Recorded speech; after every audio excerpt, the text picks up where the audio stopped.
so make I bump my cloud vanish. Icon in the silverback did damage. Hood do slipping, they sleep on a hammock. That's how I rock, don't take it for granted. My will drop, put your body through the canvas. Gotta stay trained like New York Transit. Trampling dudes, handling weapons, no panicking. Long ass laser that link like a javelin. Hit you with the van, your clan be vanishing. Ink from my pen will leave trails of pathogen. It's no error, my error bring terror. Shield concealed in the polo sweater. Just an animal cub, I had alien blood. I think of love when I met droids, got a buzz. Yeah, it's time to shake up the cosmos with shenanigans. Revenge is sweetest, so taste the heat and we back again. The space pirates team with Samus Aran. We loot and plunder every border from the Bronx to Japan. Ruck rules, there's fuck rules in the mirrorverse. The Federation's corrupted, parasitic curse. We blasting haters like it's Metroidvania and spin around psychotically like we in Tasmania. Yes, the motherfucking menace. Icon. We 5 deep in the monster. Pull up on you, spin a block. This guy's needed a doctor. Should've went to church, took blind heed of the Proverbs. Thought they built tough, but they tried meeting a monster. If you a pussy, then I'm freaking it proper. Pussy buffet, I'm eating your roster. Fuck around, I'm Arnold, I get to the chopper. You a teddy bear, this guy's sleeping with toddlers. We ain't friends, we mere acquaintances. I heard him spitting bars, and little bro, I couldn't hang with it. Fan the fires and see how big the flames can get extinguished. Shit, we like the fire, burn the cane with it. Tried to go big, but I guess I'm fucking 86. Y'all rap, but motherfucker, I was made for this. Got the plasma beam and I be aiming it for the brain this bitch. Blow the world up if I don't make it famous, kid. Yeah, it's time to shake up the cosmos with shenanigans. Revenge is sweetest, so taste the heat and we back again. The space pirates team with Samus Aran. We loot and plunder every border from the Bronx to Japan. Ruck rules, there's fuck rules in the mirrorverse. The Federation's corrupted, parasitic curse. We blasting haters like it's Metroidvania and spin around psychotically like we in Tasmania. Yeah, straight from the gates of the planet CBs, I come to free thee, intimidating the competition with heebie-jeebies. These motherfuckers been shitting on me like I don't matter. It's time to take on the haters, head on a fucking platter. People acknowledge your tribal chief, the table set. My verbiage tinkles a little bit, making panties wet. I'm Dark Samus, no more heroics, I'm out for business. My prime objective is bound and hunting the ones who fear this. I don't get into the rap beef just because it's trendy, but if I did, I'd be popping the BBLs or Drizzies. Get it? BBL Drizzy. Yeah, I did this remix for fun, just to be there my meta. Those fuckers won't on my tracks, so suckers up my plasma beam. I'm gotten so mean, I'm hardened by the orbit. My shit's so laser precision, and y'all don't even know it. I'm super smashing these brothers that eat the comp like Rizzy, and leave you butthurt like after parties with Mickey Diddy. I'm leaving all of you bozos, chozos, in fucking ruins. Dreading my time with the mic, the state of shock that you in. I'm super fusion with fuckery, ran amok with heat. I will defeat my enemies, Icon Illa, and pass his beast. Yeah, it's time to shake up the cosmos with shenanigans. Revenge is sweetest, so taste the heat and we back again. The space pirates team with Samus Aran. We loot and plunder every border from the Bronx to Japan. Ruck rules, there's fuck rules in the mirrorverse. The Federation's corrupted, parasitic curse. We blasting haters like it's Metroidvania and spin around psychotically like we in Tasmania. It's time to shake up the cosmos with shenanigans. Revenge is sweetest, so taste the heat and we back again. The space pirates team with Samus Aran. We loot and plunder every border from the Bronx to Japan. Ruck rules, there's fuck rules in the mirrorverse. The Federation's corrupted, parasitic curse. We blasting haters like it's Metroidvania and spin around psychotically like we in Tasmania. Yeah, y'all wasn't expecting a remix, huh? I got the space pirates taking over for the summer of 24. Let's go. Yeah, yo. Past the menace, Illa the Sandman, Icon. Let's get it. Yeah.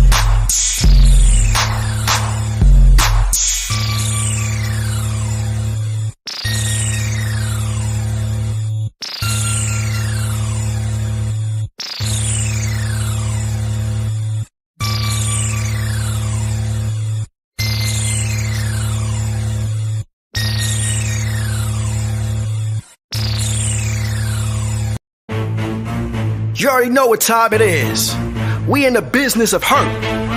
What's happening? Yeah, it's time to shine, yeah, it's time to grind. I'ma take anything that is gonna be mine. I'ma hurt anybody trying to cross that line. I'ma hurt anybody for not paying on time. Man, they ain't hearing me. Hold on. Yeah, it's time to shine, yeah, it's time to grind. I'ma take anything that is gonna be mine. I'ma hurt anybody trying to cross that line. I'ma hurt anybody for not paying on time. But we come on the scene, y'all better respect us. We play chess to hurt, we don't play no checkers. We get paid to hurt people, y'all about to witness, cause we are the hurt business.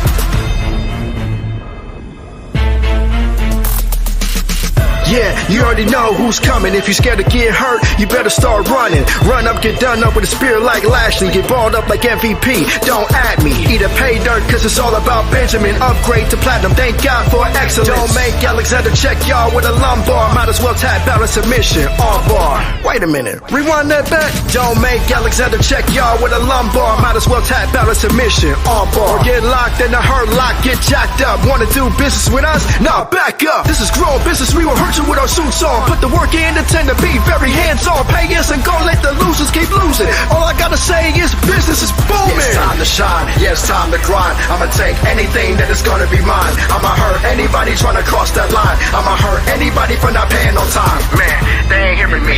Hold on. Yeah, it's time to shine, yeah, it's time to grind. I'ma take anything that is gonna be mine. I'ma hurt anybody trying to cross that line. I'ma hurt anybody for not paying on time. But we come on the scene, y'all better respect us. We play chess to hurt, we don't play no checkers. We get paid to hurt people, y'all about to witness, cause we are the hurt business. I'm about to hurt lock till his heart stop. Super kick to the face, then his head pop. I be the MVP, people envy me. I got a spade waiting for my enemy. All the belts we taking, these chicks see the money we making. Get the big bag, the odds been mad. Put your body in Lashley chin back. Snatch up gold, smack up foes. Handsome, we fresh head to toe. Centimeters for my troops. You wanna choose? Ego boost. My job to hurt people, you're feeble. Get jackknife like Diesel. Full Nelson, break both arms. Use them as my good luck charm. Wine and cheese at Trattorias. Wash you up in my arena. Fold you up just like a pizza. Yeah, it's time to shine, yeah, it's time to grind. I'ma take anything that is gonna be mine. I'ma hurt anybody trying to cross that line. I'ma hurt anybody for not paying on time. Man, they ain't hearing me. Hold on. Yeah, it's time to shine, yeah, it's time to grind. I'ma take anything that is gonna be mine. I'ma hurt anybody trying to cross that line. I'ma hurt anybody for not paying on time. But we come on the scene, y'all better respect us. We play chess to hurt, we don't play no checkers. We get paid to hurt people, y'all about to witness, cause we are the hurt business. I'm about to hurt lock till his heart stops. Super kick to the face, then his head pop. Pow! What it do though? It's Friday night. Yeah. Greetings. What it do though? Council Roundtable. You already know the vibes. Talk about the old-fashioned rats to let y'all know what's happening. Episode 235.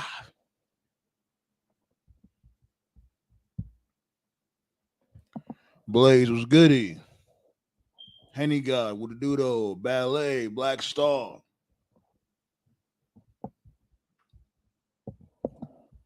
Much love to the council comrades. You know the vibes, B.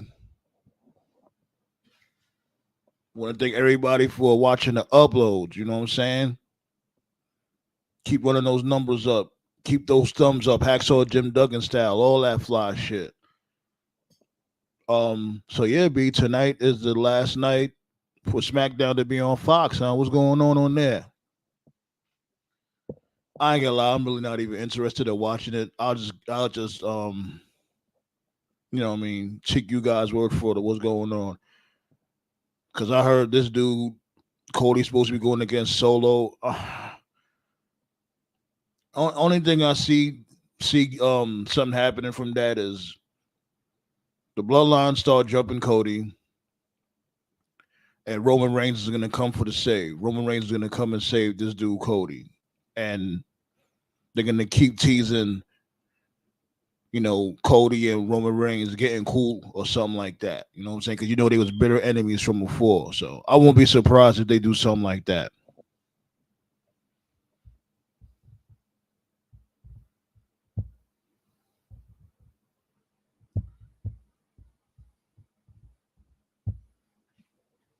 LA Knight just came out to the ring. Yeah.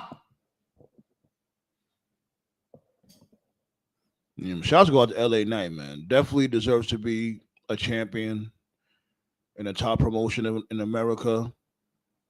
Dude worked his ass off, been all over the place. Now it's looking like they're gonna when it comes to the mid card division, they're gonna put SmackDown on LA Knight's back, churn out some decent matches, get some good promos. I think he's still a little he needs a little work. He still needs a little work. He's good. Don't get it fucked up. LA Knight is good on the mic, but it's like it's something missing there. Let's say you. I'm gonna drop the link.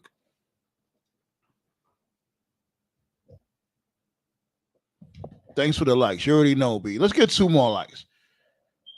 You know what I'm saying? I know it's like 10 people in the chat. You know what I'm saying? Peace to everybody that's in the bushes. Peace to everybody that be showing the love. You already know the vibes. B 235.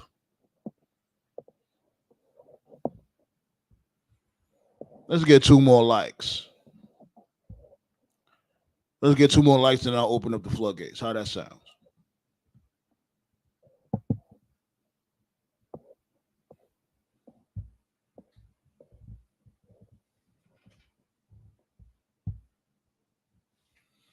Oh, it's next week. I thought it was tonight. Whatever. I don't want to see it any week.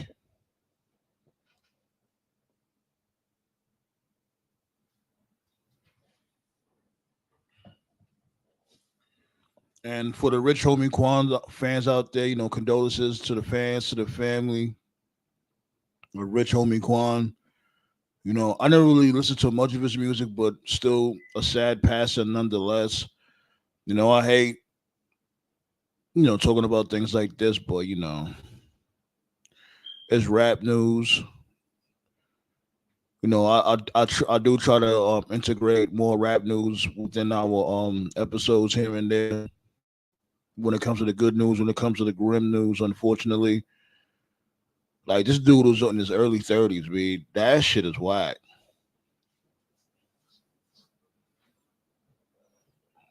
Nobody don't know the cause of death.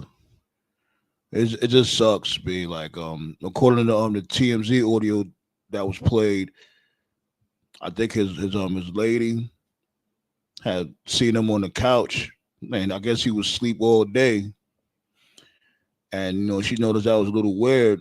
And then I guess she went to go check on him and seen him like foaming at the mouth, and his heart wasn't even beating. So,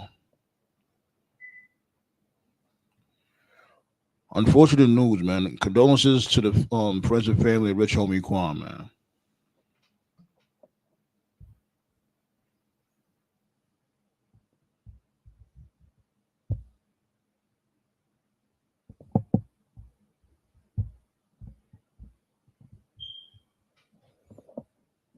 Oh, so it was an overdose. Did they say that in reports?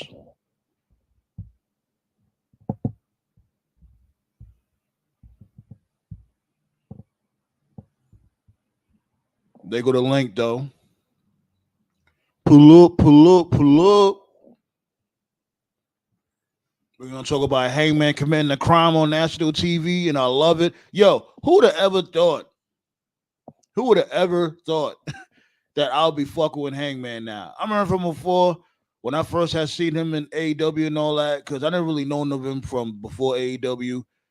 I just thought the gimmick was just so, it just wasn't authentic. You know what I'm saying? Him being a cowboy and shit. And he had decent matches, yeah.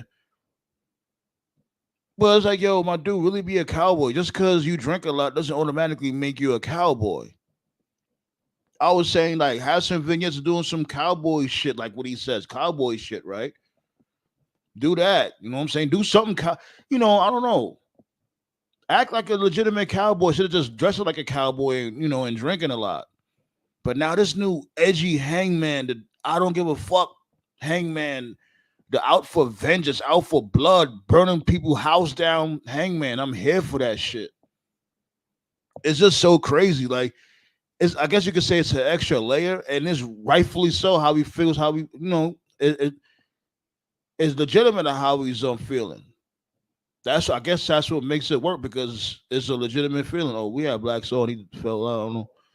Oh man, you gotta start, you gotta start working on that internet connection early, Black Star.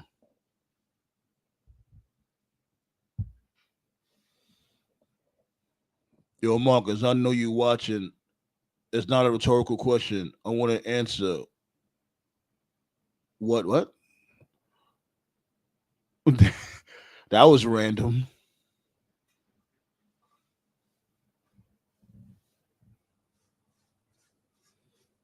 I see you, Black Star.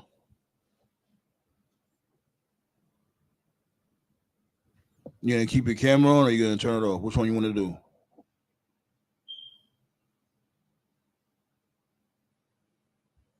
You gonna leave it on? Well, give me a thumbs up. Like, I don't know what you got going on. You gotta let me know what's up.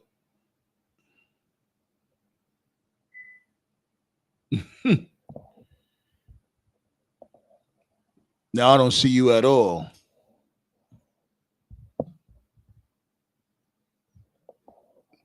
Yeah, get that situated real quick or something. I don't know what you got going on with your internet. Like, that's what I'm saying. Like, as of late, your internet's been crazy, my guy. What's going on with that? Your internet wasn't that crazy. It wasn't crazy at all from before. Like, for the past few shows, your internet's been acting up. Time for you to get a new internet company, B. I had to do the same thing. I went right back to Google Fiber. Like I was on Spectrum, and that shit was acting goofy as hell. I'm like, nah, babe, because there'll be times that like we'll go through an outage. You know what I'm saying, for like a whole night, and that shit happened like a few days in a row, and it's like they wouldn't even say anything. We don't get like credited on the bill, nothing. Like imagine that shit like just about every night. There's no internet. Fuck up out of here.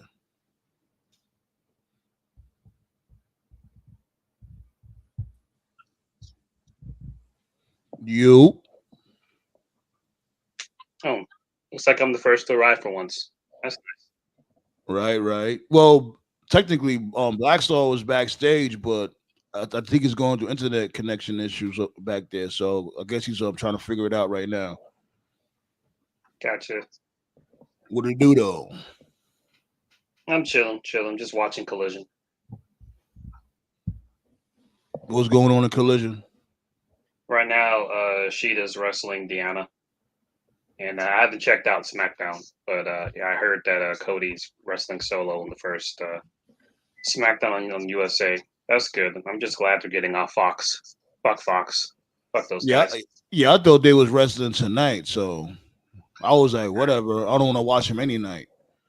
Yo, was Goody Toast? Was Goody Salmon? You? Yeah, like I had to fix my phone a little bit. Can you guys hear me good? Yeah, you good money. Yeah, you sound fine. Yeah. No, what's going on with Marcus? What happened, yo? All right, so Marcus was talking randomly just Marcus was talking mad shit yesterday, right? He called Toph Kermit the Frog, and he called you Biz Marquee.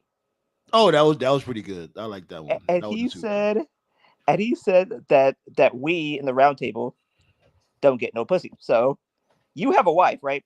Right, Sandman? Of course. Okay. But whatever. Toph, you have a girlfriend, right? No, I'm single. Oh, you single? Or whatever. Mm-hmm. So I said that the only people babe, the only people who don't get Marcus said I get no buns, babe. So basically what I'm going to say, and I need an answer. Why is a grown ass man worried about what another grown ass man getting? Hold on. I need a fucking answer. Go ahead. Because I asked the question and you fucking disappeared. So I need a motherfucking answer. What pussy do you get? Oh yeah, and by the way, Oscar, Julia, and Kyrie does not count because they wrestle in the WWE and they don't know who the fuck you are. Well, I would just like to hear him, say that, on the radio, and I'm pretty sure it'll go like, so Sam, you get no like, bro, like, listen, man, I missed the 90s too, but they're not coming back, bro. So, My dude sound like a DJ. when he talks. Like Bring it back, pun rewind. Plus this boy knows he's a motherfucking virgin. He's loving this right now. This is what he wanted. He wanted to get spoken about. This is what he wanted. No. Because this is gonna be the last day I talk about this motherfucker. I remember one time he said that he never liked Goldust. I think that Tourette's gimmick hit too close to home. That's probably why. The bitch is motherfucking gay. The way he sucked Triple H's dick and then he sucked Vince's dick. That motherfucker does. I don't care about him anymore. He's dead to me. I've been told you that dude was a mongoloid, like, but that was on you. You grown, you know what I mean. You can still talk to him or whatever. Yeah. Like I learned my lesson. I'm done with the mother.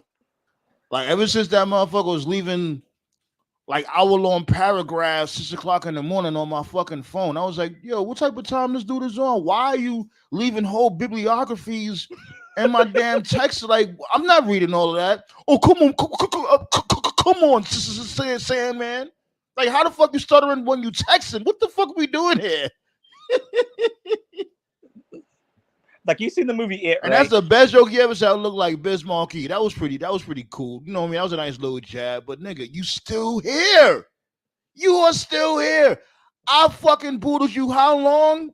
How long has it been? Like almost a year, and you are still in the bushes.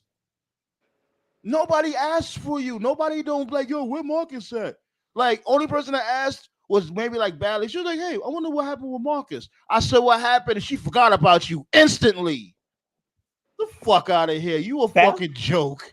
Ballet is more dude than you, and that's really saying something. You don't even look like Biz Markie, though.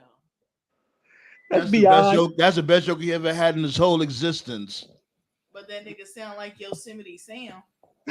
Rootin' tootin'. No, he sound like Elmer Fudd, babe. No, Porky Pig. Yeah, Porky Pig. That's all, folks.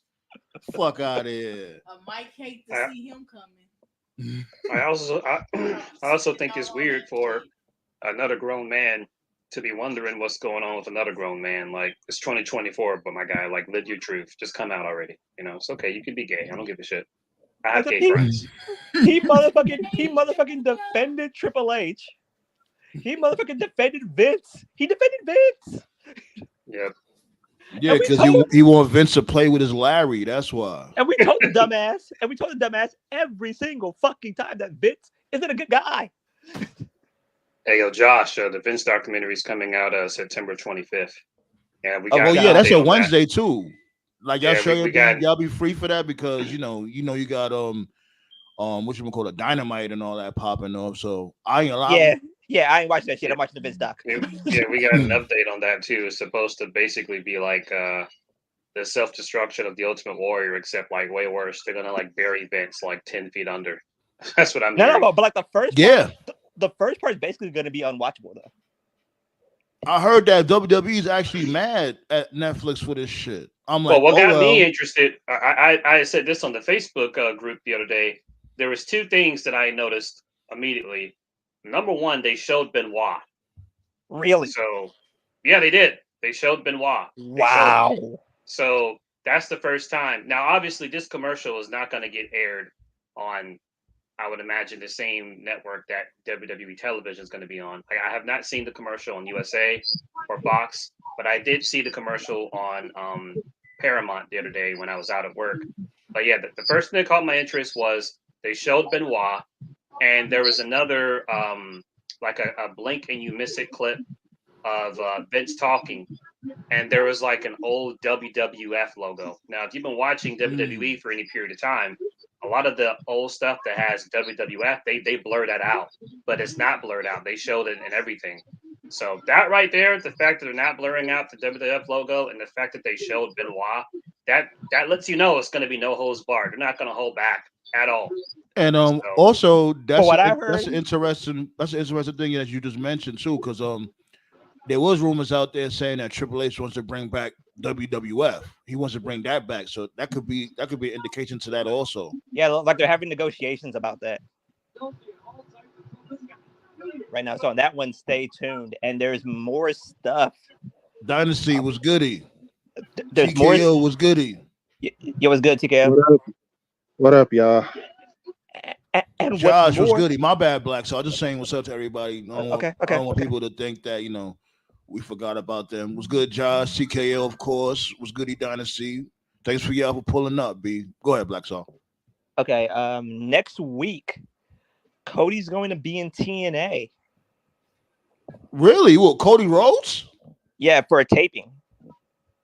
I read about that. That's actually pretty interesting. And what the rumor is that he's going to defend the title against Moose? at Bound for Glory. Against who? So that's the question.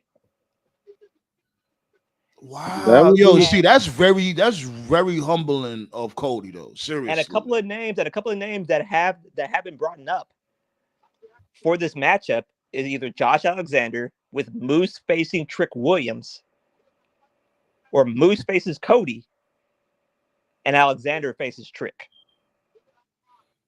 We all know Moose got to go up against Oba. The Alexander one is more likely because if you remember, he only signed. Well, he didn't sign anything. His contract ran out, and then the people in charge, they let it lapse for another year. So he wanted to leave anyway. So it's gonna be Moose versus Trick, basically.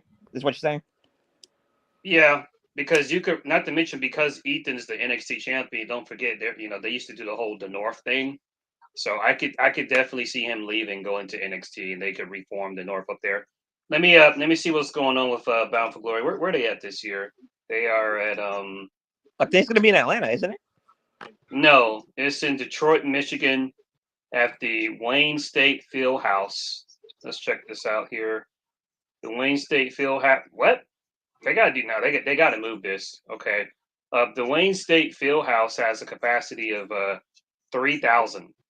Yeah, they're going to boost the living fuck out of that. Yeah, they got to go somewhere else. Yeah, because the last one they did, the one they did before, that one had about 4,000. It wasn't their biggest number, but it was good for them. So, yeah, they need. Maybe this is a predetermined one. Maybe they're going to get a different venue. But right now, it says it's going to be at the Wayne State Fieldhouse. That's the rumor. Nothing has been confirmed as of yet. But that's the rumor that Cody's going to go to TNA and they're going to build a storyline leading up to Bound for Glory, which means it's going to be on the network. There's no question about that now. Because there is no fucking way. Here's my thing with. Go ahead. Like, there's no fucking way that WWE title is going to be defended somewhere else and it's not going to be on their network. Yeah, that's what I'm saying. That's a peculiar thing. It's like, I don't know if they would how is he going to have enough time for all this? Yeah, like how is he gonna have time to be on the road and to go to these TNA tapings? I'd have to see that to believe that. If Cody is not going to be competing at Bad Blood, which it doesn't look like he is, I don't see how it can't happen. Like that's the rumor. He'll be competing at Bad Blood. Yeah, it's more than enough time to build a story. Yeah. Especially when it comes to WWE standards nowadays. There's more than enough if anything, what they'll do is they'll probably send someone down there who's just not being used, like an AJ or someone like that. That's what they'll probably do. Then, I could see that. I could definitely see AJ being going back to TNA. Yeah, I could definitely see that. I mean, AJ going back to his old stomping grounds for like an appearance, sure. I mean, he ain't. If I hear it get ready to fly, I'm gonna mark out. I mean, he ain't doing nothing else right now, so that would be cool. I was talking to TKO earlier today. Shout outs to Wrestling Top 10, a good channel, post a lot of video. Oh, Top 10 Wrestling, yeah, they're a good channel. Yeah, Top 10 Wrestling did a video earlier today about Tessa Blanchard and stuff, and I checked it out. And what I didn't know about Tessa is that she is basically like full time in CMLL. Really? She's worked over like 150 matches. I know she had like a mixed tag with like Willow and like one other chick the other day. But yeah, she's basically been working full time CMLL. She's had over 150 matches. And it's interesting because CMLL has the relationship currently with AEW. But according to reports, TK has shown no interest. WWE has shown no interest. She made that comment the other day, she being Tessa, in reference to, what occurred. And of course, we had Chelsea Green on Twitter, calling her Shots out, go out to saying like, Chelsea, standing 10 Right. toes down. We That's a nice little finally won a rivalry match that they're tonight. developing. Man. Yeah, Yeah. and like another rumor is that the Machine Guns will debut, I think is it next week or in 2 weeks Or what brand? on NXT on the CW. I would assume. I mean, if you're gonna debut the Guns, you might as well debut them on CW. Toph ain't here for that. Toph is swinging at the air right now. I'm not swinging at the air. I'm just telling you, it's not going to be worth anything, bro. I already told you. Tag teams that come from elsewhere typically don't do well in WWE. WWE prefers makeshift tag teams. That's a fact. How many tag teams from other companies can you name off the top of your head that went to WWF/WWE and got a push? How far you want to go back? I'll have to let that marinate. How far do you want to go Right. back? Yeah, that's a good question. How far back you want to go? At least 20 plus years. 20. That's how long it's Yeah, I definitely gotta let that marinate. That's something I can't just think of off the top. Okay, but So, because again, I was all like, okay, like how far do you want to go I'm back? not mad at back them. to the 80s? Like I said, I'm not mad at them. They'll make their money. I'm just simply saying, like, they ain't gonna be shit there because they care. They just prefer makeshift tag teams. That's how. And Vince is gone now, and they're still doing that shit. They're still doing the makeshift bullshit. So I'm not saying that it's you're not wrong. a Vince thing. You're not wrong, Toph.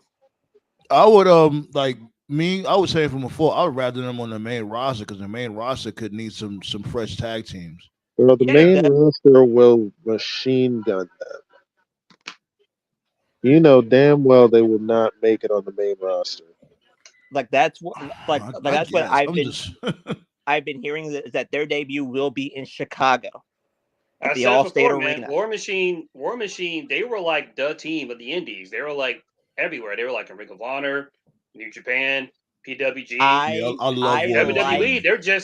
They haven't done fuck all. Nothing. Do you think other than Vince basically doing the whole Viking experience bullshit? You think injuries? Hold on. I'm gonna land the plane. Give me a second. Go ahead. Like, do you think like injuries played a part in it too? Because this dude kept on getting injured. This dude on Raw. Yeah, the other guy. I mean, I don't think it really made a difference or anything. I think Ivar's about it. I remember to this day that match they had at whatever takeover it was where they wrestled. Aleister Black and Ricochet. Bro, they were and after it was over, like they were all hugging and crying. They all knew. They knew. They knew. They didn't want to go to the main roster. They were like, well, it all ends here. It's the peak here. That was like what, like 5, 6? And that match was fantastic, man. Do you think Roxy's afraid? Yes, I think they're all afraid because it's like they're not seeing really much difference with Triple H, and I think more people should just realize it. Like, is a product better now? Yeah, it is. I'll say it is because from before the product was unbearable.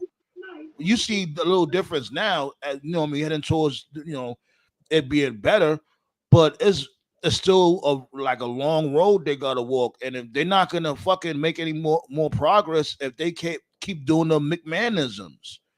There's still McMahonisms in SmackDown and Raw. They need to like completely get away with that shit. Throw that shit out the window. Hopefully, when they get these fresh deals, the Netflix deal, and these dudes going to USA, SmackDown going to USA, NXT going to CW. Hopefully, they working on new scripts for when it comes to them going. Like I think they're treading water. You know what I'm saying? Because there's still, we could all see there's still McMahonisms in the product that they still ain't fully get rid of. Excuse me. Like I think that they're treading water, to be honest. But it's like, why tread water for what? Because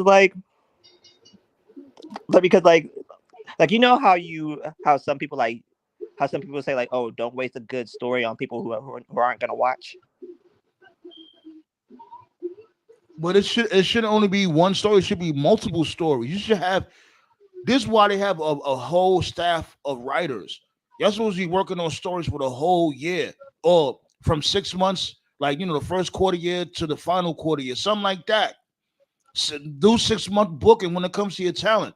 The first 6 months to the last 6 months of the year, everybody should be penciled in. You know what I'm saying? And then when you make shit official, you start writing shit in pen. There's no plans. These dudes, you know what these dudes would do? These dudes would just be focused on like a handful of superstars, and then just run with that. And if, God forbid, one of them gets injured, now they're scrambling because everybody's not in the plan. They just got their tried and true. Like the big stars and the big factions, like they have personal writers. Like for instance, Hangman writes all the bloodline shit. You can tell it's Hangman.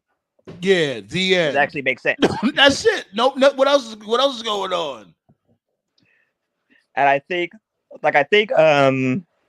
a Judgment Day probably has a personal one too. You mean Cringement Day? These dudes don't like defending titles for a day. Only motherfucker that was defending the belt was this dude Priest. These dudes barely defend belts. How long Liv Morgan been the champ now? She ain't defend that belt yet. She defended it. She defended it at SummerSlam, and she defended it on Raw. So yeah. Oh yeah, on Raw against Becky. And yeah, not this past Raw against Rhea. She defended it like 3 times since she won it against Becky, Rhea, and Zelina Vega that one time. I would say what? She defended it against Zelina Vega don't count. Zelina Vega got a title shot once because of that Twitter war she had with her. Oh, okay. Yeah, look, even Ballet is saying she needs to defend that belt more. I'm guessing she's gonna defend against Rhea at Bad Blood, but yeah. Yeah, we see that's where that's going. We see. It's gonna be Priest. It's gonna be Priest versus Balor. Probably the Demon. I said it last week. I forgot that Finn and JD McDonough were the tag champs, honestly. Yeah, you did call that out. I forgot that shit too. I forgot they were the tag champs. And I like both JD and Finn. Honestly, of course, me too. But they both are nice, but I really forgot they were the tag champs. Jesus Christ. How you have this is the same shit they did with Logan Paul when he was the US champ. How the hell you have a title on him and you don't defend it for like 2 months? What the fuck? That's the problem. That's the problem with the 5-match booking idea. Again, having a smaller card sometimes works. But you're missing large sections of the roster. That's the problem. I'm glad you mentioned that because I want to touch on that briefly. And I just want to say this first and foremost. At the end of the day, if it's not broke, don't fix it. He found a formula that works and stuff. But when they did the first Clash of the Castle, like when COVID was cooling off and they went over there for the first time, I had read a report, and you can't believe everything you read, obviously, but I read a report that said that Clash of the Castle, when they went over there the first time, it was basically going to be like an international WrestleMania. It was going to be WrestleMania-ish, like with the budget, the presentation, and all that. So I was excited. And the show came, and it wasn't a bad show. Like, it was good, other than Drew being Mackenluger. The show was good. But the problem I had with the show was, like, visual-wise, they didn't do anything special. There was no sets or any pyro. It was really what it was because I said this before on Twitter and I got attacked. I said basically it was a glorified live event in front of like 30,000 plus people and in front of an international crowd. And it was like, all right, well, that was their first time over there. Maybe they'll do something different. So then as Triple H got like more power and then Vince kind of slowly but surely faded away. And we started seeing like more of these international shows, like the Backlash in Puerto Rico, the Money in the Bank they had in England, and just more of their international shows. I'm starting to see the pattern here. All these shows, like, they're not bad, but like I said, they're not really pay-per-views. What they are is they're just glorified live events in front of a hot international crowd. And the reason it works is because it's an international crowd. These are countries that don't get wrestling like that. They're starving so when for they wrestling. see these, when they see these matches, even though they're predictable and it's obvious who's going to win, like they eat it up. But if you did that exact same 5-match format, like in a regular place in, like, say, I don't know, Chicago or New York or California, it probably wouldn't be as good. So again, a big ups to Triple H for finding a formula that works. But like, if you read between the lines, these PLEs, these premium live events, they're not really pay-per-views. All they are, they're just live events in front of like 30,000 plus people. The matches are predictable. Nothing really happens. There's no story progressive. And that's exactly how it is when you go to a live event, you know? It's just there, you know? So, and it's just 5 matches, just like Black Star said. So you're not going to really be seeing a lot of people. Basically, in short, what I'm saying is they're not must-see. They're not bad. Like, they're fine, but they're not shows you're going to go out of your way to go back and watch and be like, man, that match is really good. You know, they're one and done. I want to say that. Like, remember when Sheamus and Gunther, when right, they that was the exception. That one was great. Right, that match was insane. I think that match, and like the Bad Bunny Priest match, like that was a spectacle. Those were like the only two matches that I can. Gunther has killed during the entire format, though. Yeah, it works for him. But outside of that, I can't really think of anything else I'd go back to watch. But speaking of Mac and Savage, didn't this dude Van Vliet interview him recently? I didn't get to watch it. I'm mad. Like, it's a pretty good interview. Didn't he say he didn't like the whole singing at the end of Clash of the Castle? Did he mention that? Yeah, he said that. Yeah. I could imagine none of us liked it. I guarantee you that was a Vince call.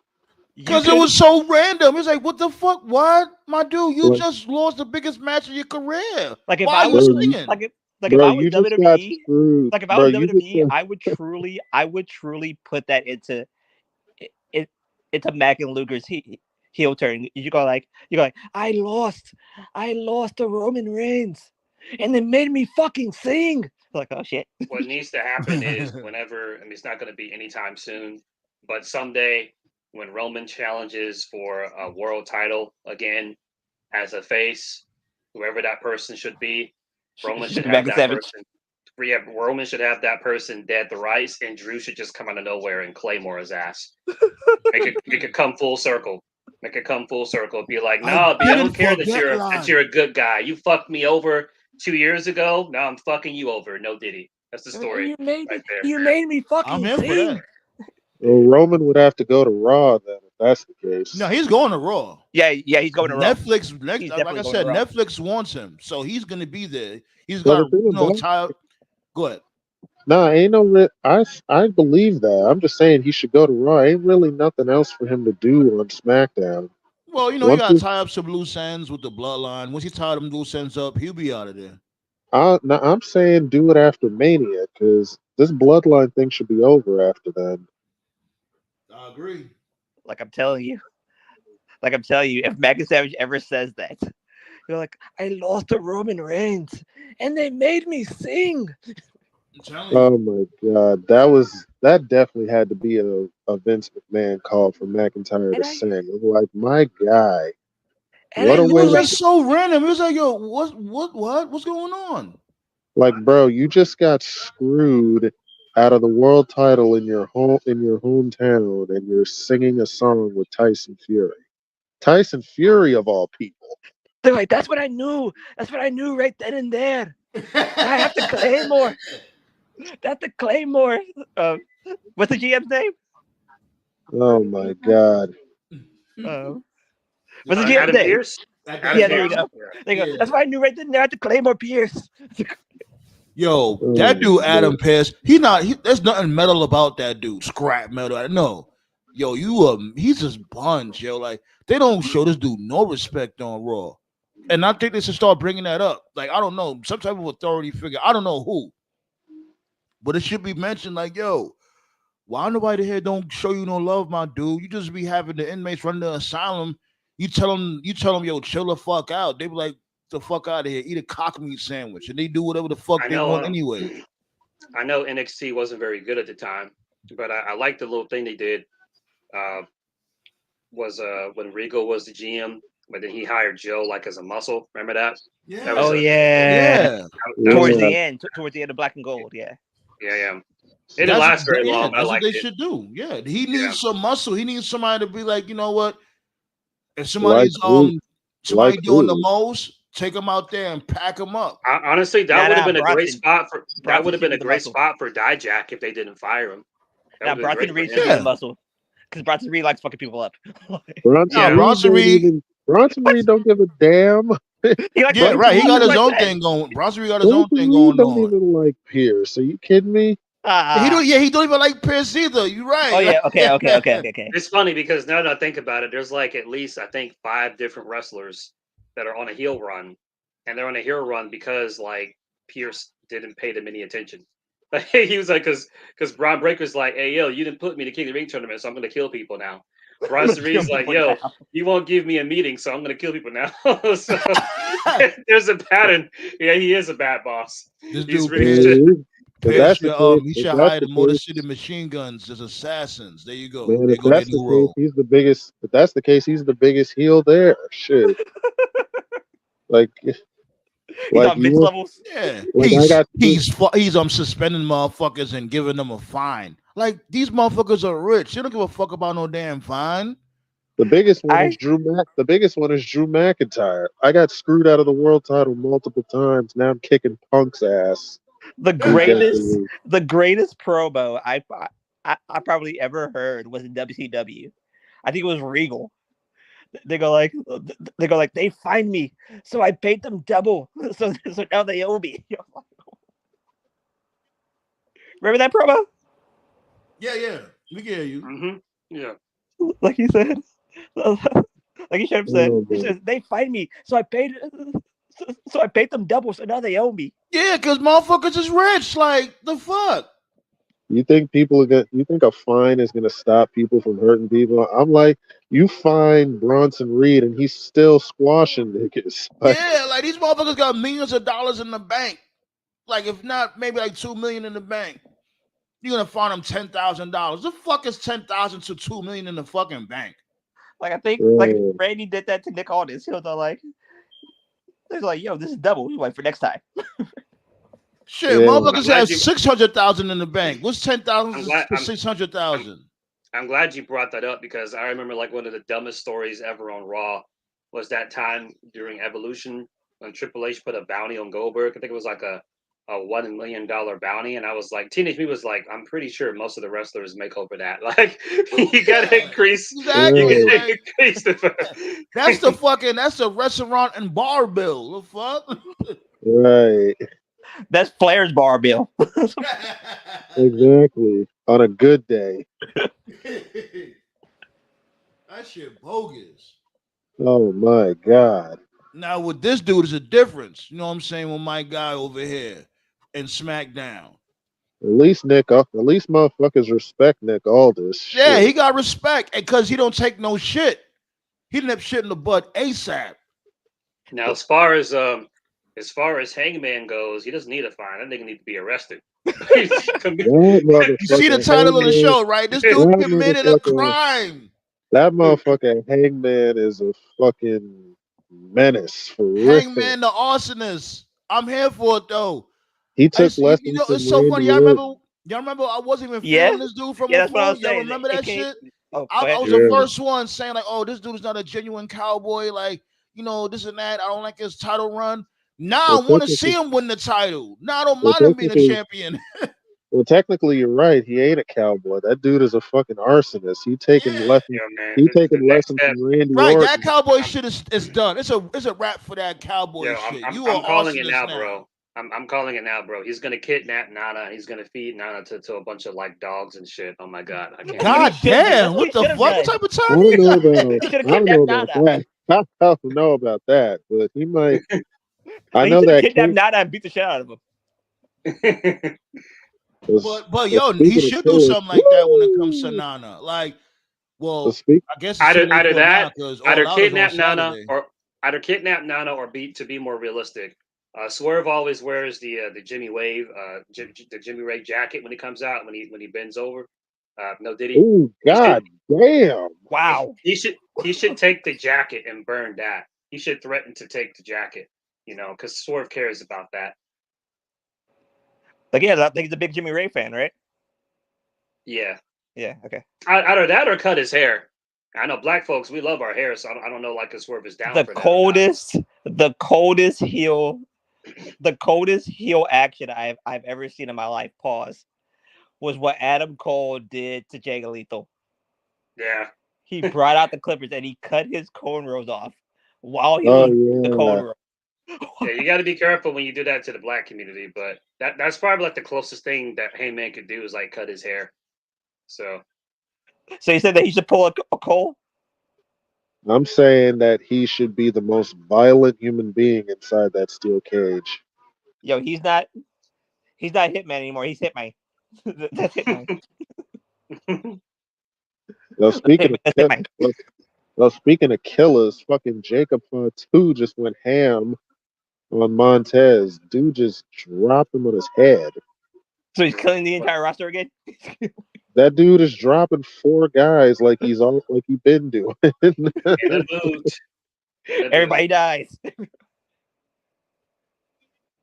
Oh my God, Jacob Fatu is a savage, and Just give him the title. Just give him the title. Dude didn't even hit a DDT on Montez. He just picked him up and dropped him on the top of his head. He tossed him. Oh, never mind. He's not wearing his boot. He's back to. Not that it makes a difference whether or not he had a boot or not. It really doesn't.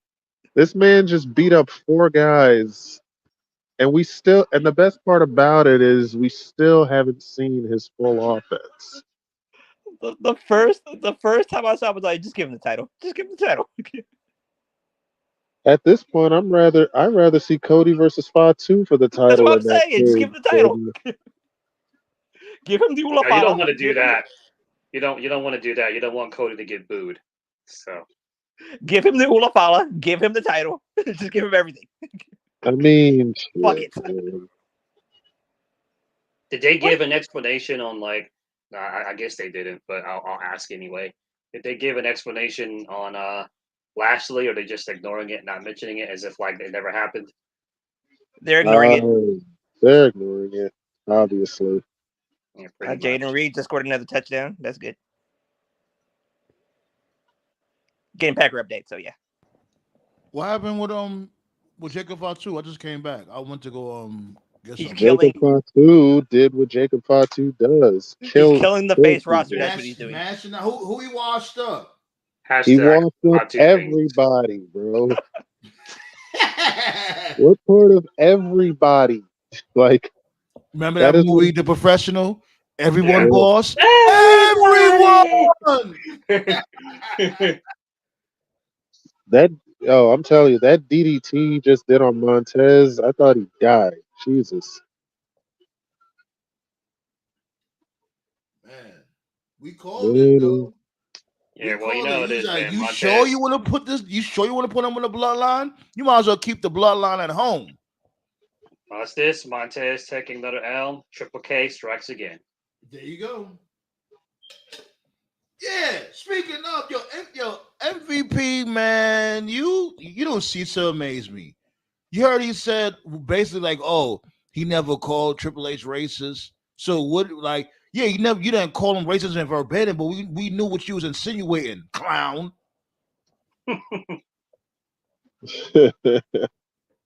Now you want to sit there? Let me find out. Triple H, he sent that phone call out. He sent that phone call out and made you calm the fuck down. Who are you talking about? MVP, like basically said he never said Triple H is racist. Oh Lord. Yeah, we didn't. Yeah, like you didn't say he was racist in verbatim, but that's what you was insinuating, fool.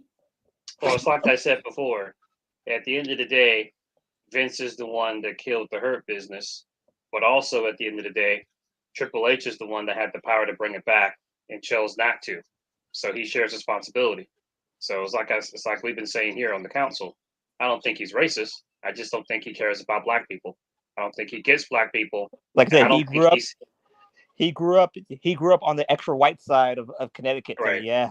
I don't think he sees black wrestlers as people that he can push or market as one of his guys or a feature performer. So he grew up on the mayonnaise part of. Grew up on the mayonnaise part of it. Why you say like that? Mayonnaise. Why you say? And even if guys like this Obathembi dude, even if guys like him get caught up and have a successful run, that still doesn't count because that's a person that Shawn Michaels developed, not Triple H.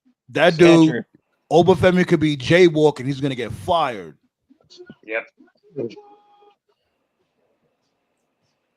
That's actually one of the few negatives of the current, WWE, because there really isn't any black talents doing anything prominent right now, currently on the main roster. There really isn't. And they're there. They're there. Yeah. They're there at his disposal, but he just chooses not to. Even R-Truth, as old as he is, he could still do something, of note. Yeah, he won the tag team belts with the Miz, cool. But he could do something by himself and create some history. The dude can still go. Right. I agree. And I don't give a fuck what anyone says. I don't care how old Lashley is. Like, he still looks like $1 million, and he was still over. Like, when they did the whole thing when he was recruiting the Profits and they got aggressive, like, that was clearly intended to be a heel turn. But the fans cheered because they were with Lashley. The fans like Lashley. I don't think WWE ever... They don't want to boo the Profits either. They love all three of them. They just didn't have no plans. Yeah, they never got that about Lashley. Lashley is at his best as a tweener, like Swerve right now. He can be a heel, he can be a face, but he's just better as a tweener. Like, there was just a lot of loose ends there. Like, like I mentioned before, he never got his rematch for the championship. He was never pinned. You could have easily have done, like, I'm not saying Lashley had to be a champion or anything, but there is still a lot of money left on the table. You could have did Lashley Roman, but a bigger crime is Joe. I'm saying Lashley should have been I'm saying Lashley could have been a champion. Didn't he pin like 2 champions with their belts on? Yeah, he pinned Rey Mysterio as U.S. champion. They just ignored it and gave Logan the shot like it never happened. That was the biggest slap to the face. I forgot about that. Remember, we joked about it. Remember, it was a 6-man. It was the Profits and Lashley versus Mysterio and the LWO. Lashley pinned Rey when he was the U.S. champion, and the very next week, Logan talked to Nick Aldis, and he won in the match against Rey for the championship. And Nick Aldis was like, "Okay, Logan." And then right after that was a segment with Lashley and the Profits, and Lashley was like, "You see that, boys? There's a guy that takes what he wants. You should be more like him." And I'm sitting there like, "Nigga, you just pinned Rey. Why are you letting this dude leapfrog you like this shit never happened? Like, these people think we're fucking stupid." Here's the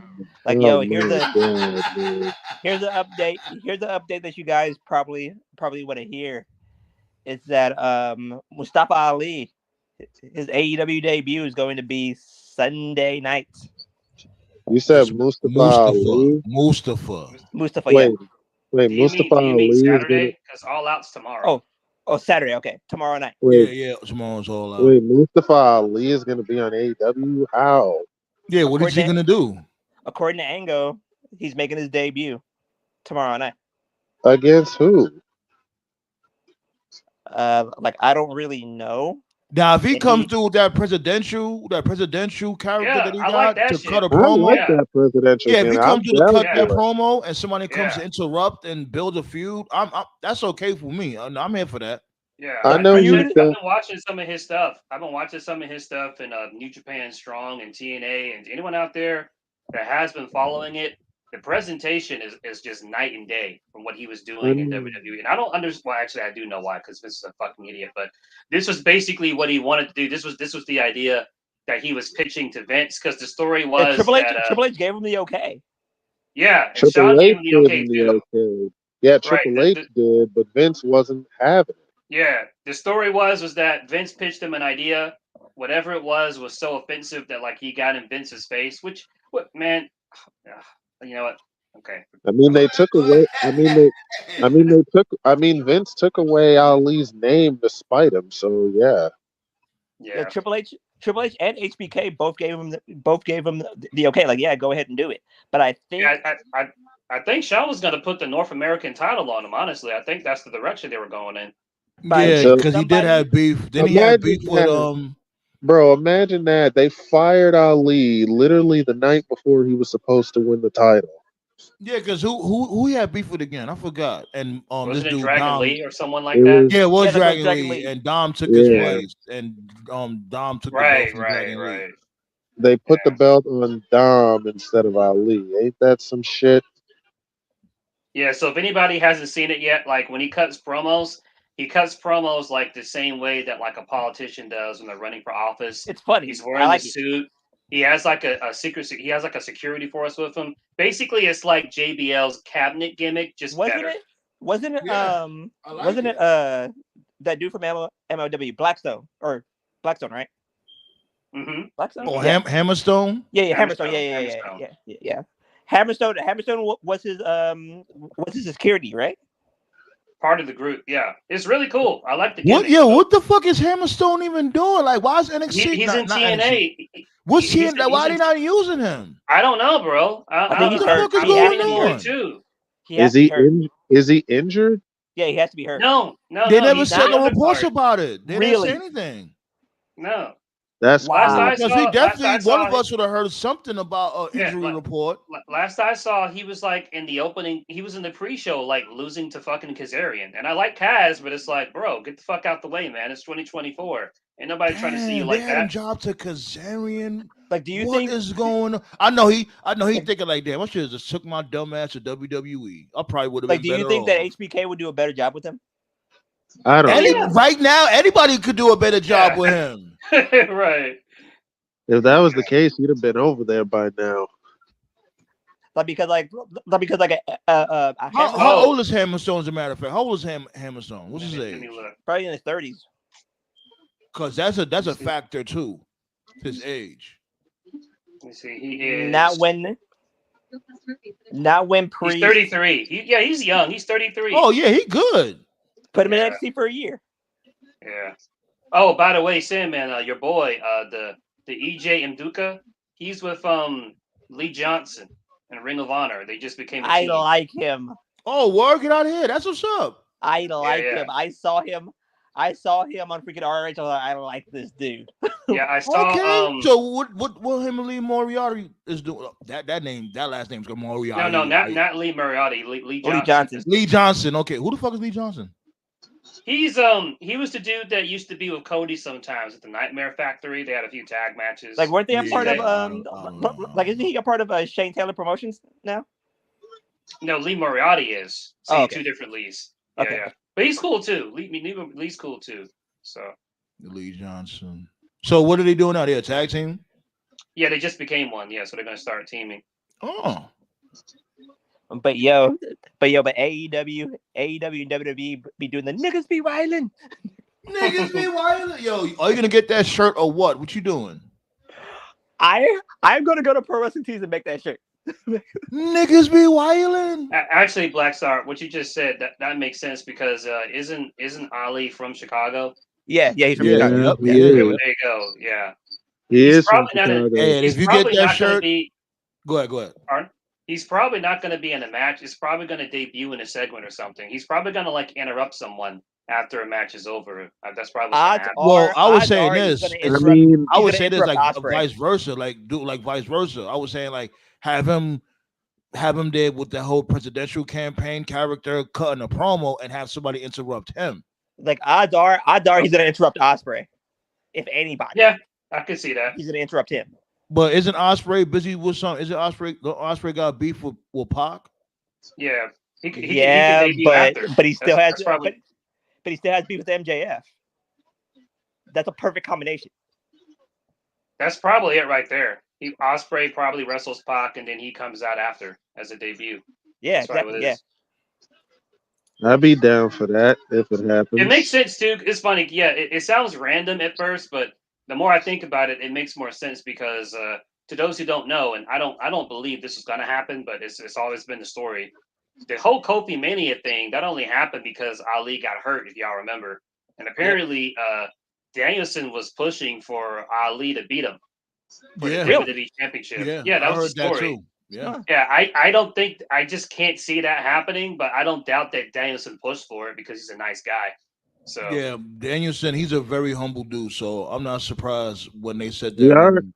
Well, technically, Ali did pin Brian in the yeah, one he time did. when he Yeah, was the champion, so yeah, it yeah, would have he made did. sense. He had some stroke. Brian had some stroke because if you remember, like when COVID, when they were still doing the Thunderdome thing, you may remember when Jay Uso first started doing the right hand man, Jay Uso, they had a match on the SmackDown where Jay beat him clean. That was Brian because Brian had like some creative power. And you may also remember, didn't Cesaro have one match with Roman because it was like a #1 contender match or something? That was Brian too. Brian recommended it. So yeah, he's a cool guy. He's cool. The funniest part about that entire storyline was when Paul Heyman did the 10-bell salute. That was funny. And you know, what's the other thing? Like, not only Ali is a great ring worker, but he could cut a promo too. The guy knows how to talk. So I just don't get it because there'll be people out there say, "Oh, he's boring. All he does is flips and kicks." Like, no, he's much more than that. Ali is talented as fuck. He really is. You remember what these motherfuckers try to tease him doing in WWE, being like a fucking a cop or some shit like that, like on some New York undercover type shit. You remember it was like he was showing promos. You don't remember that shit? I remember. Yeah. He was showing like promos here and that season that he might be like a cop. I ain't gonna lie. At first, I was here for it. You know what I'm saying? But when he came out with those stupid glasses, like he's supposed to be some space cyber cop, I'm like, here we go. Why he just can't be a normal cop? Even though it's just unfortunate, man. Even though Vince is gone, his damage is just everlasting. So we know how good he is, but yeah, Ali's great. He's great. He could talk. Like, you know what I'm saying, on presidential campaign promos, all that. Yo, he could talk. And I'm glad TNA let him display that. Mm-hmm. But yeah, Beam. All our predictions. What's up? Want to talk about some all our predictions? Who got the card pulled up? Let me pull up the card right quick. It's a great time to be a wrestling fan, though. I'm not gonna lie. Cause man, from before we had meager options. Of course, there's always something going on somewhere. So. Oh man! Oh wow! Yeah, this is their smallest card thus far, unless TK adds some shit. Right now, it's just 8 matches. There's 8. Well, he said just now. He said only 8 matches. That's it. Like that's how much this is supposed to be. That should be the most. Well, that's a good. I'm not mad at it. Hey, Queen Amanada's in action. Nice. Yo, shouts out to King Leo. King Leo said she got a OF. She bet Queen Amanada. I don't know if that's true or not, but that's what he said. I mean, King Leo. I mean, she bad as fuck, so it wouldn't surprise me. So let's start with the top of the card. What we got cooking? Yo, the first match is Ospreay versus Pac. They are gonna turn they're gonna turn that building upside down. That should be the opener. Yeah, that should definitely like start the tone of the show. That right there is a great spot to start the tone. You don't think Ospreay's winning? Yeah, of course. Ospreay's gonna win. Ospreay gotta win. He got the belt back. Like next year, AEW is gonna be his company. They're like the two big giants of AEW is going to be MJF and Ospreay. That's why they let them fight for that whole hour. Most likely. They're going to be the faces. They're going to be the top faces of that company. Yes, I see that happening. But yeah, man, I'm here for that match. Hopefully, I get to watch it. All right. Next match is we got Statlander and Nightingale in a street fight. That might steal the show. I'm gonna go with I'm gonna go either way on that one, but I'm gonna say Statlander. I say Nightingale. Yeah, Statlander. Yeah, this is gonna be the sleeper match. I think it's gonna be really good. Yeah. Yeah, because Nightingale is actually very good in the ring. Yeah, I like her. They both are, honestly. I've always said this, and I'm not trying to be mean. Willow's just a better Bailey in every way. No offense to Bailey fans. So That's because her gimmick wasn't forced like Bailey's was. Vince machine gunned her career. They should have booked her like they did on NXT. Problem is they forced it and made it cringe. Nah, I agree. that Bailey, this is your life was ball game over. Oh God, that oh segment was god. But not so too much much shade. fun. Not too much shade towards Bailey because the role models they put the women's division on their back Oh during yeah, the yeah, yeah. pandemic. Oh, absolutely. They were the best part of that of the You women's can tell. You division. can tell that wasn't a Vince idea. You can tell that was Paul Heyman. Yeah, All right, we got the Bucks versus Claudio in Wheeler, Utah. Yeah, I Claudia's like I ain't that'll gonna be lie. some. Go ahead, go ahead. Wheeler Yuta got way better since he hooked up with the BCC. mhm. Honest to People God. still think he's boring though. Yeah, because like Danielson and Claudio, you can't lose. Yeah, but I'm gonna go with the Bucks on that one. I I think don't think Wheeler's a good hand, but yeah, the Bucks are going to go over. Yeah, Sadly, I yeah. think the Bucks. Yuta, he's a workhorse. He's a silent but deadly type. That's his thing. right? So That's what? fine. I think the Bucks are gonna win, and they're gonna lose, and then they might lose the belts to GYV. I don't like them though. I don't. You don't like Grizzled It's them? just, young I think they veteran. suck. that's just They're a my little opinion, dry. but yeah, that's just my opinion, but we'll see. You don't like the Yeah. grizzled young veterans, Black Star? Nah, I think Yeah, yeah, ballet Queen Aminata. She's fucking hot and awesome in the ring. The, Agreed. the All Lariat right, now here's an Tubman G. interesting match right here. For me, the winner of this match is irrelevant to me. I think this is like the make or break match because TK has been like off and on with this dude for like 2 years. We I got know where you're MJF. going. I know where you're going with this one. Right, we got MJF versus Daniel Garcia. I don't know what it is about Daniel Garcia. Like next to Wardlow, this guy's like number two for like off and on, hot and cold pushes. It's like TK's afraid to go all in with Garcia. So for me, this match is not necessarily about whether or not Garcia wins or not. This is like the match. Like Garcia, if he wants to, because from what I'm hearing, he hasn't re-signed yet, which to me is interesting. But regardless of whatever this dude wants to do, whether he wants to try out WWE or stay in AEW, he needs to like have the match of his fucking life here. Because he's kind of a comedy character, but now he's trying to be Yeah. more serious and shit. I'm not sure how you guys feel about it, but No, yeah, you hit the nail right on the head. You hit the bullseye. And it I was just think crazy when he said MJF is gonna have an ugly baby and all that. I'm like, whoa, I damn. thought that yeah, I ain't gonna nah. That was his best promo. Honest to God. Nah, he right, cooked. Like it was a right. little dark too. I'm like, damn, Yeah, like he's a little trying to bit. he's trying to break that glass ceiling and get to that next level, and so I feel like that's what this match is. But in Nah, order for him to honestly break that though, glass ceiling, he's gonna have to like put on the match of his fucking life tomorrow night. So I agree. I think MJF is winning, but I definitely think Garcia's performance will definitely make or break him. I think yeah, MJF is gonna give him that win. Maybe by a fuck finish. That's what I think might happen. You know what I'm saying? To protect MJF.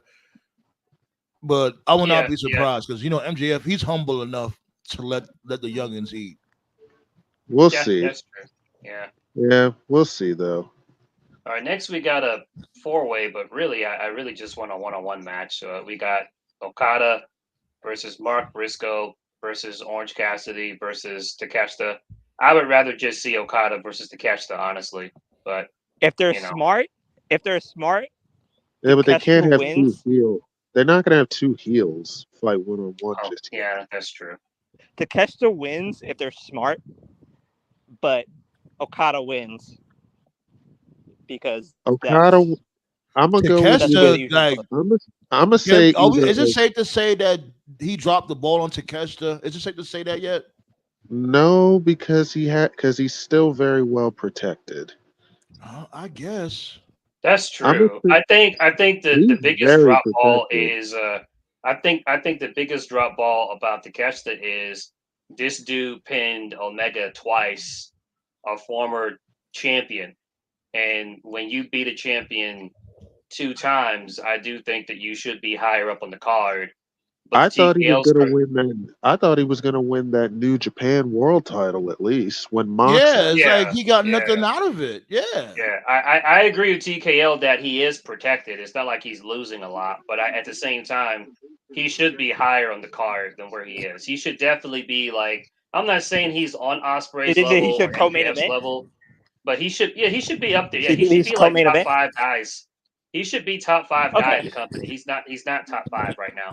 He's like top 10, but he should be higher than where he's at for sure. Yeah. Well, Top I'm 10 gonna is say. being generous. I Yeah, guess. yeah. I'm gonna say either Okada wins or Takeshita wins. One of those two. Agreed. If they're smart, Right. you'll go with Takeshita. But if I ain't still. gonna lie. I like Okada. I like what AEW's doing with Okada. Okada, he genuinely makes me laugh. I give him that.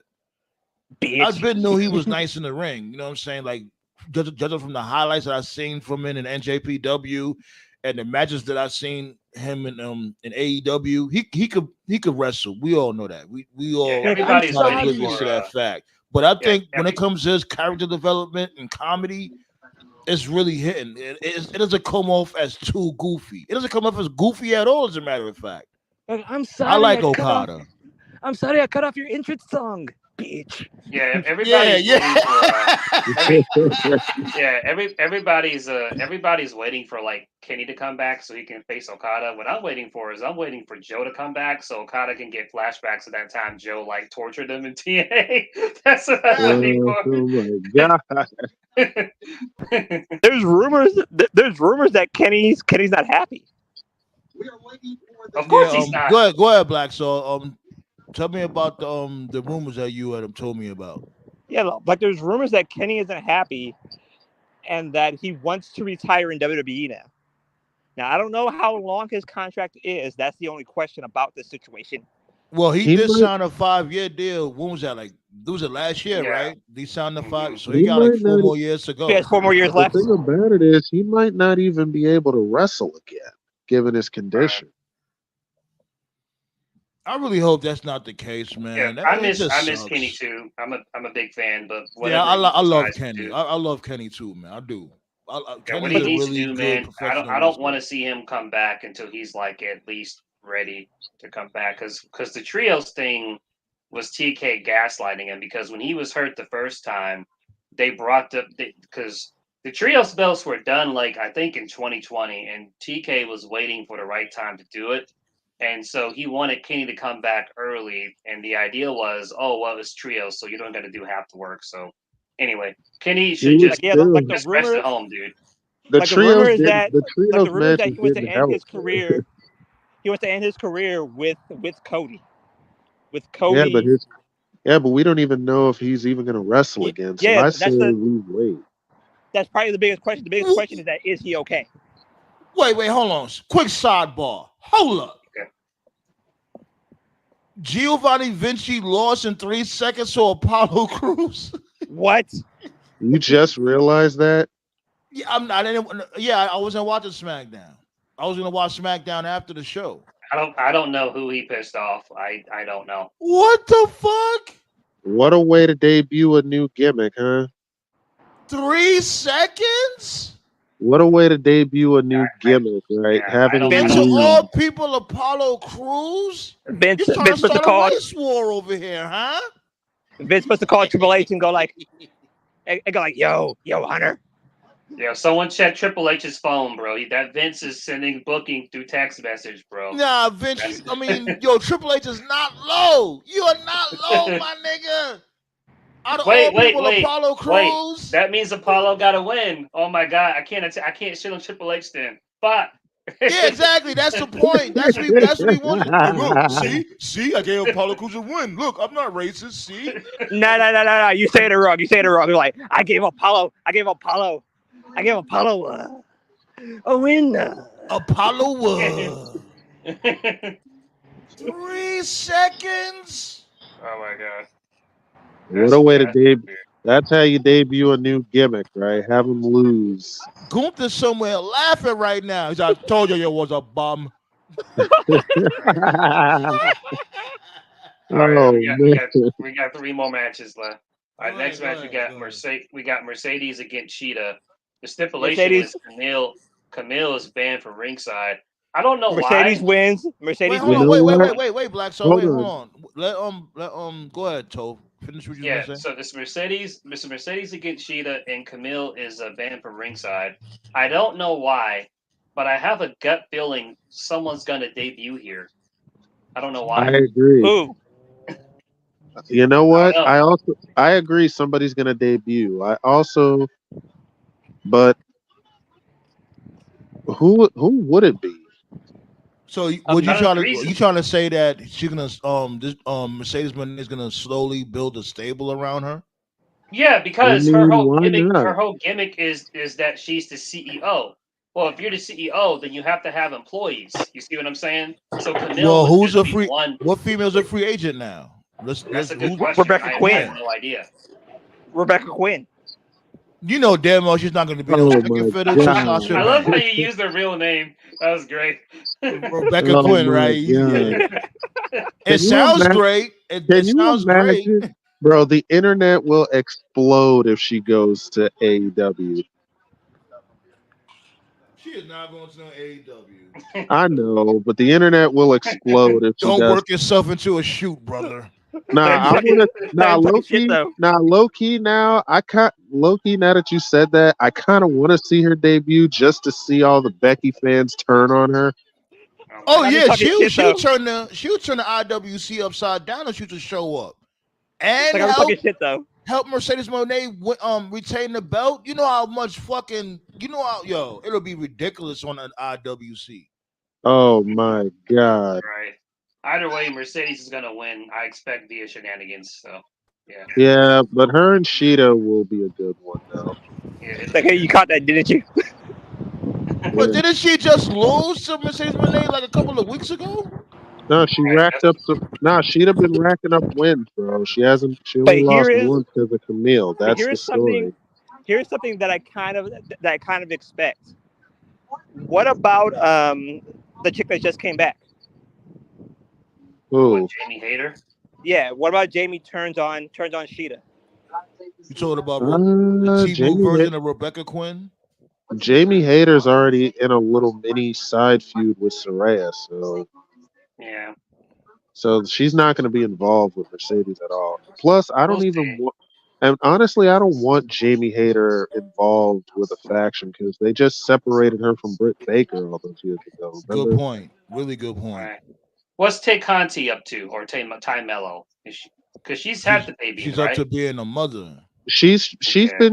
actually been training, so Well, she should be there's a back soon. possibility. Yeah, She's been training.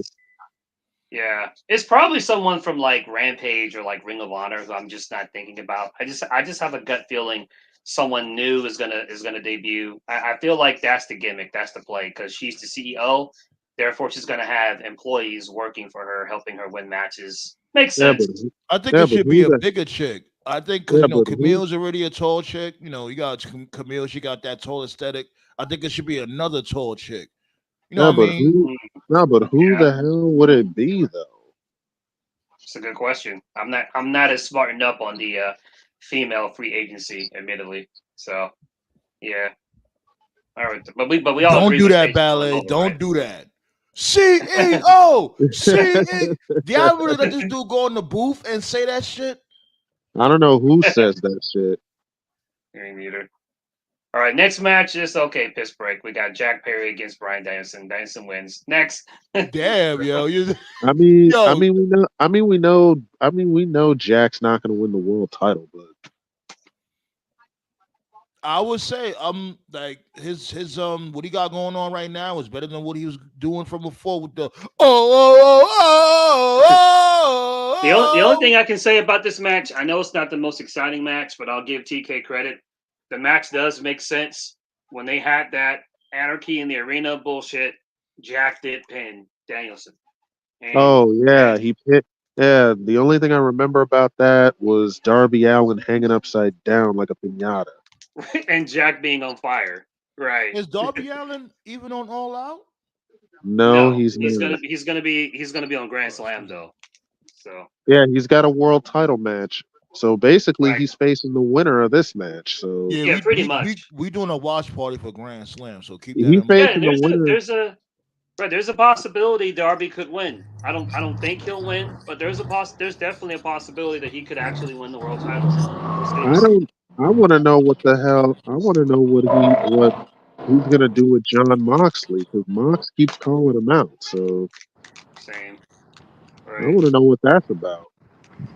All right, now we got the I'm assuming this is the main event. It's now being currently advertised as a lights out steel cage match, Hangman and Swerve. Someone's gonna fucking die. That's all I can I say. need two. Yo, I need two. Police! Bro, Help! Police! I need two things in this match, bro. There's two things I need.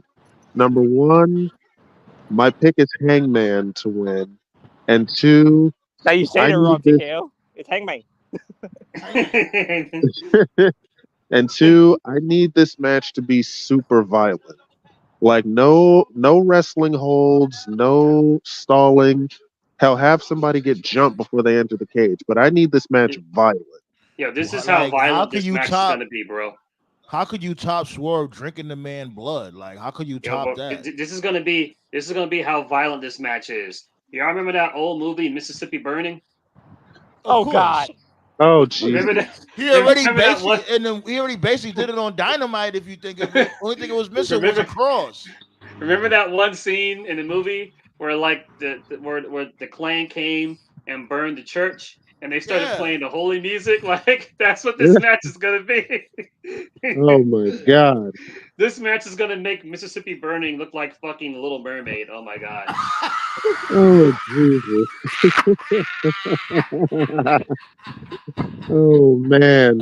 Yo, this man. This dude is wild. I need this match to be violent. Like both guys are gonna bleed in this match. Under the sea. Under the Oh, sea. So that's gonna be the damn, excuse me. That should be the main event, right? it's been Yeah, said. it It is. was It's reported gonna that be it the main is. event. It was reported that it is. So Yeah, that's gonna be the main event. Yeah. It only makes sense. Like this dude had the highlight of the whole night on Wednesday. I'm not gonna lie, I thought it was gonna be a WCW moment with the way that house was burning. I was like, oh my God, that it looked like Right. that right. It looked like that house exploded the way it was on fire. Yeah, yo. And he sat right there, like, What Hangman? because anything What? could have happened. The house could have fell on him. You know what I mean? The It's debris and definitely the one of the most ember. it's definitely one of the most iconic visuals I've ever seen. That shit was great. So From Banging Hangman, though, who would have ever thought? If anything, I would expect Darby Allin to do some shit like that. I right. mean, when a man breaks into your house, threatens your family, you burn his shit. He's the epitome of petty. Like, I was even talking to my lady about that shit. I'm like, yo, babe. Like, yo, what the fuck? Yeah, I think so. I think what the play is I think Hangman wins, and at some point later in the year, Hangman's going to beat Danielson, and Swerve is going to have to chase. So it's going to be like a role reversal. No. What I Oh, heard. Masa Hangman, you was a mess ballet. What I heard is that it's not going to be Hangman that wins the title. That's going to be Darby who wins the title. I ain't gonna lie, either or. I won't be mad if Darby or Hangman wins that belt. Seriously, because I'm not gonna lie. Like I view them differently than how I viewed them from before. Because I wasn't here for both of them. Like a couple of years ago, maybe like a year and a half ago, I thought these dudes wasn't it. But now it's just different with them. You know what I'm saying? I guess because of the brutality, like how brutal they're getting, the bounds they're willing to cross. But it's another layer, especially when it comes to Hangman. It's another layer in the character. Like with Hangman, it makes sense. It makes sense what Hangman Because I got think if going Darby, on because he's legitimately. I'm going to kick you off this council, my guy, if you don't stop that. Please, Black Star.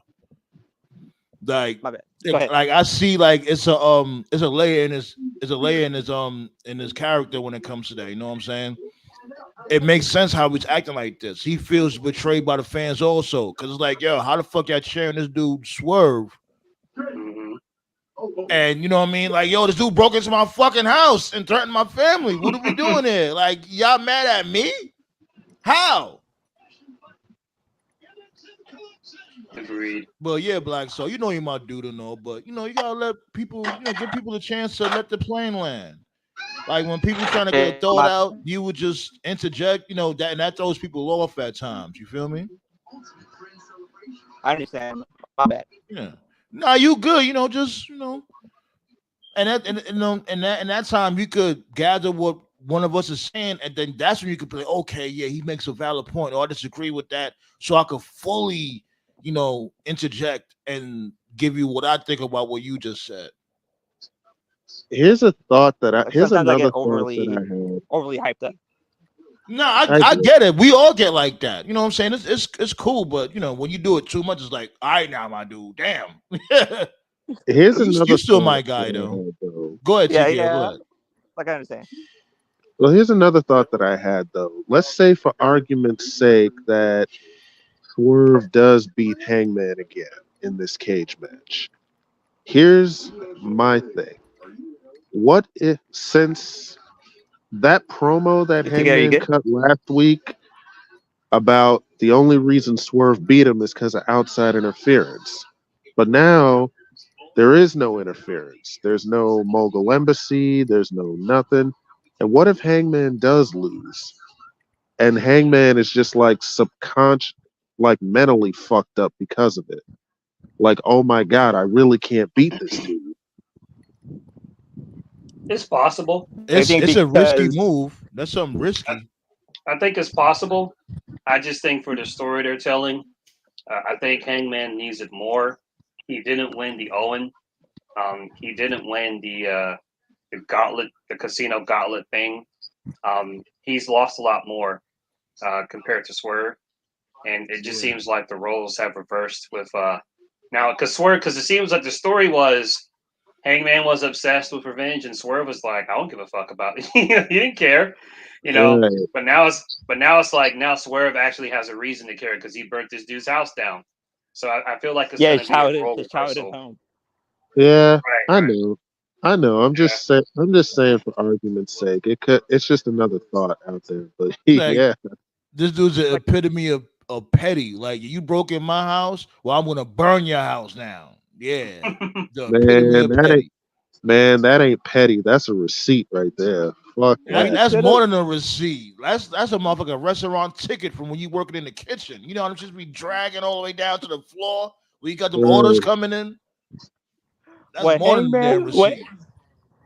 What Hangman should have done was that Hangman should have pulled a Triple H and just broke into his house and whoop his ass, and then toss him through the window. Shoot, it's not too late. It's not too late. You could probably have Swerve do that shit now. Like, I know where you I know where you live, bitch. I could pop up anytime now. That would be fit. That would be crazy. Yeah, I was talking to TKO about this yesterday. I don't mind angles like this, where it gets personal. It's just like if you're gonna do those angles, you got to go all in.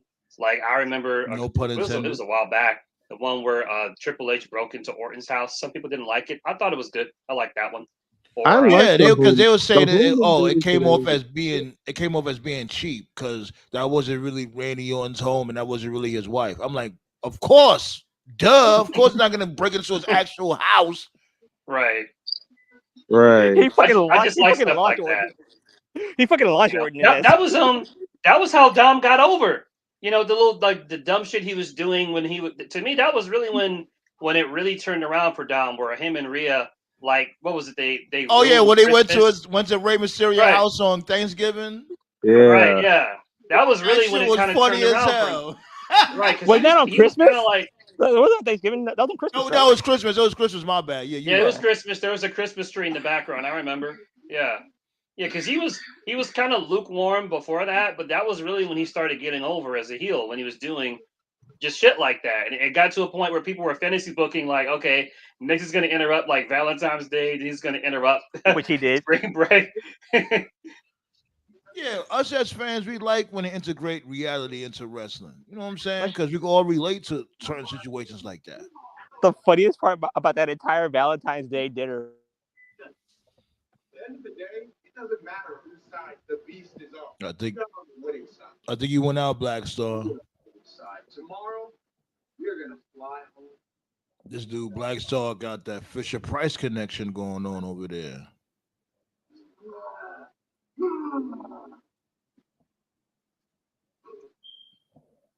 Man, oh man, I love home invasion angles. Always work. I don't care what no one says. Yeah, as long as it's done right. All right, I'm back. Yeah, there you go.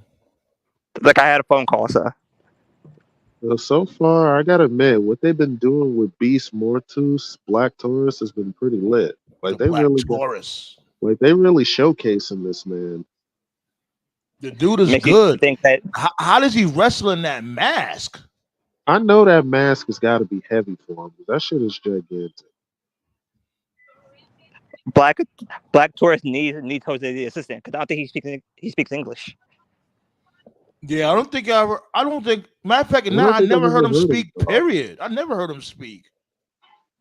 I never heard him talk, so I wouldn't know. He's Mexican. He used to wrestle at AAA. Yeah, I know I that much. Yeah.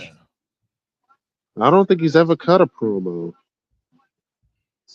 But then again, he does need a handler though. Like, you know what I'm saying? Like, you know, the traditional wrestling, when you like a beast or a savage, you got your handler, you know what I mean? Like how they had with Kamala, Umaga, you know what I'm saying? That monster, you know, that monster heel. Every time I see him, he reminds me of Lucha Underground. Right. He was Kamala.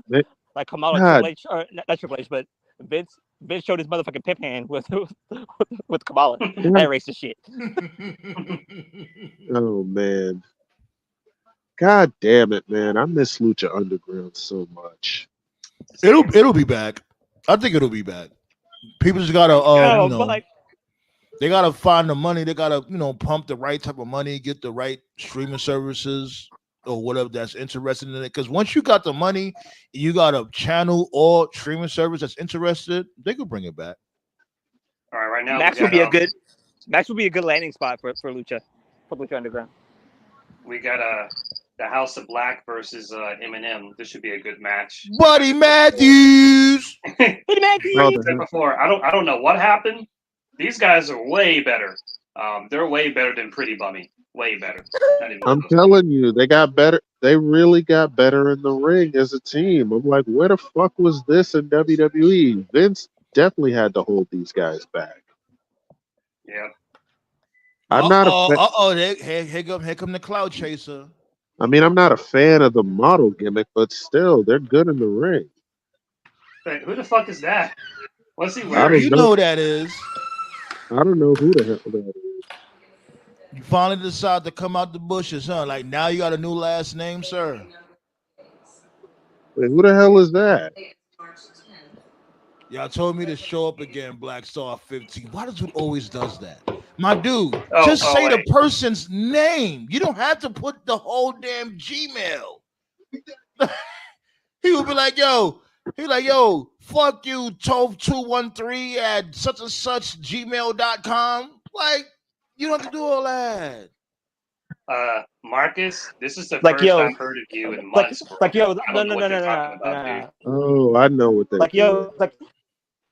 yo, Marcus, you so bitch made. You bitch made. Yes. Screen name talk to me. For real. Like for real, are you a bitch?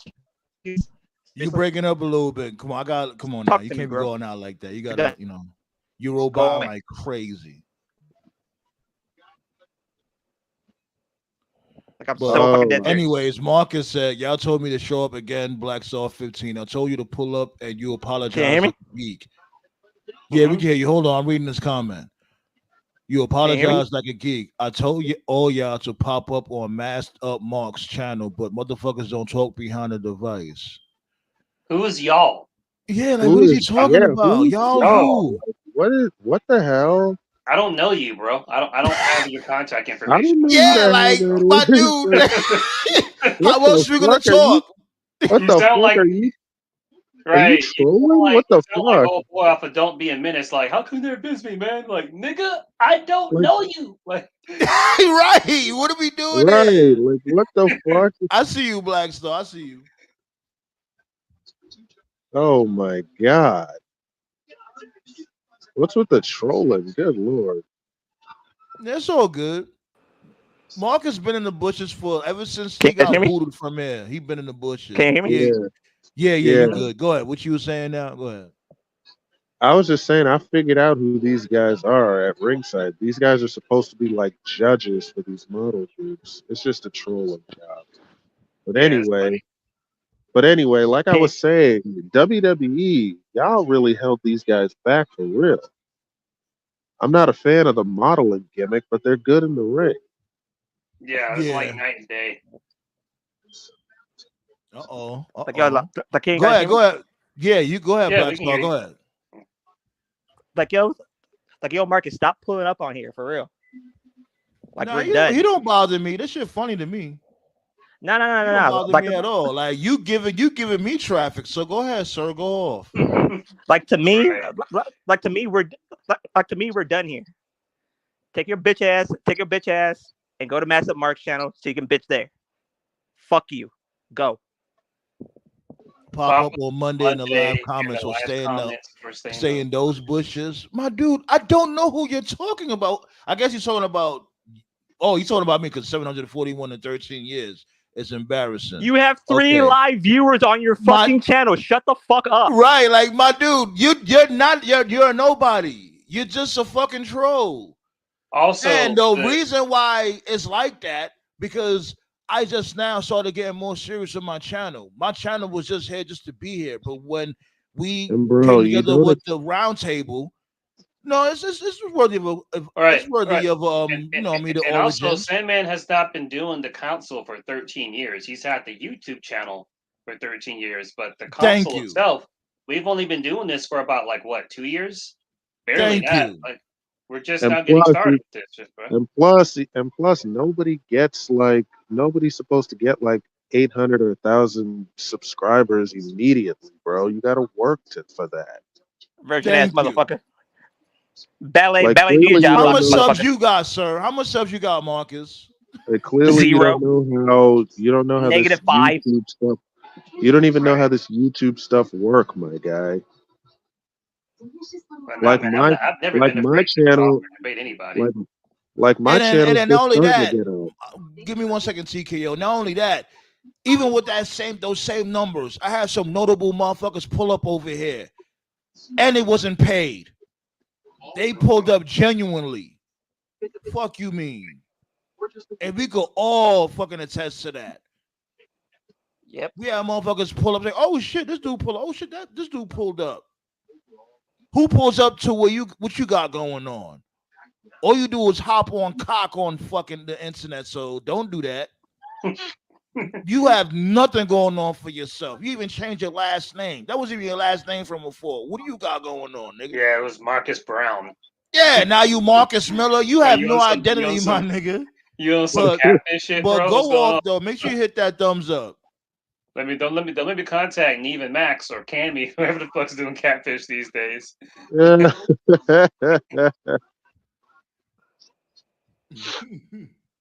you weird, bro. Clearly, Hey, you always King Mike. Shouts go out to King Mike, whatever. But it's like, my dude, why you is King Mike a part of what's the name of this? What's the name of these motherfuckers again? That he Mass Up Mark. Mass Up. Is he part of them too? I don't know. Yeah, he always. Because every time I turn around, you got this dude King Mike sausage in your mouth, and that's what shots towards him. That's what Here's y'all my show us last him, word but it on seems like that's all you want to like. You like this dude, #1 fan. Everything is King Mike, this King Mike, that. Like my dude, you sound like a cheerleader. Do you wear the same outfit as a cheerleader too? If you're still here, Marcus, and I doubt you are, but if by some miracle, if you're still He's listening, still here. okay, well, cool. Let me give you some advice, my guy. I don't know how old you are. I'm assuming you're younger. I don't mean that in a condescending way. I'm going to be honest with you, bro. I have not given you a thought in months. Today's the first time I've heard your name mentioned. When you popped up Right. on the screen, I was like, oh, yes, the Marcus guy, right? So a lot of times when people are bullied and shit, you know, when they're in like grade school and stuff, you can spend a lot of time like holding grudges and stuff. You know, you're thinking about ways to get them back. But I can tell you from experience that all that hate and resentment you got, the people that you have it for, they're living their life, man. They're not thinking about you. So just move on, bro. Live your life. You know? I told you, Marcus, with your dumbass, bitch ass motherfucker, that Tope does not give a fuck about you. Just so just drop it. I told you that. Yeah. And I don't mind you being in the comments, you know what I'm saying? But No. you can talk your shit. Wait. You can talk your shit. You know what I'm saying? You can talk your shit or whatever, as long as you're respectful. I don't mind you being in the comments. You don't have to agree with everything we fucking say. But when you be on your weirdo shit, you will get clipped. That's it. Like you was told to chill the fuck out. Let's take to the origins of this whole debacle. It's not really much of a debacle. It just is what it is. I told you to chill out. You know what I'm saying? First and foremost, like when it comes to you sending all types of texts to my damn Jack, 5 o'clock in the morning. When I told you stop, like a couple times, I told you to chill out with that shit. You kept on doing it. And you try to fucking sit in and ask me personal questions and all that shit, sounding crazy. And I told you to chill. You didn't want to chill. I even told you chill on the show. Like when it came to you cutting people off. Just to say nothing. Yeah, you cut me off multiple times. I remember that shit. Exactly. You know what I'm saying? Like you was doing the most, and I was very, very patient with you. Cause I was like, yo, you know, this dude Marcus, he do got a wrestling mind, but he be doing too much. As soon as the show be done, this dude just send me a fucking six paragraph text. What the hell? Well, like 4 videos to match. And I ain't want to go there with you on this shit, but it's like you've been asking for this shit, B. You don't know when to just chill the fuck out. Right. Look at this shit. That dude Toph is too cocky. How is Toph too cocky? What are you talking about? I was trying to be nice. I was trying to give him advice. Cause how dare you give me advice? Right, because I know TKO hasn't thought about you. I know Black Star hasn't thought about you. Nobody has. Right. Like I said, nobody. Bailey asked about him one time, and I told her what happened, and that was it. Nobody was like, "Yo, bring Marcus back." Nobody was rallying for you. We had more people asking about Snuggles after he left than you, Marcus, and that's only because Snuggles was a Charlotte simp. People were like, "Oh, what happened to the Charlotte simp?" You know? Oh God, you talked to me about that. Oh God. Anyways, what you gonna say, Black Star? Let's after what Black Star got to say. Let's move on. Go ahead, Black Star. Oh Black man. Star fell out again. Damn, Black Star. Oh, okay. Yeah, like, but it's nothing personal. Like, I don't hate you or nothing like that. I think you hate me more than I even care about you. Basically, like, basically how he's coming off. I'll tell you how he's coming off, right?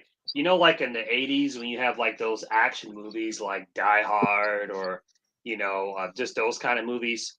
You know, at some point in the movie, the protagonist goes through like a group of, you know, henchmen to get to like the ultimate main bad guy.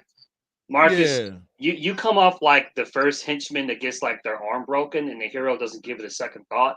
And then that henchman becomes like a villain like fucking 6 movies later. And you're like, who are you? but that's the thing. Like when it comes to this dude, like I was very patient with him. Like even people hit me up behind the scenes was like, yo, who's this Marcus dude? He doing too much. And I would cape for him. I'd be like, nah, like he good, he good. Right. And then when I summoned you to council court, what did you do? You dubbed me because you didn't want to get held accountable for your bullshit. But personally, I've dealt with people. I mean, all of us have. But speaking for myself, I've dealt with people far worse than how you're acting, Marcus. So no, you don't offend me or bother me. Yeah, of course. You know? Please. So, that's like, please. Anyways. Right. Anyways. Oh, there goes your 15 minutes of fame, sir. You can start a little YouTube channel with what we just told you. Like maybe you could do I don't know. What was the name of the channel he was mentioning again?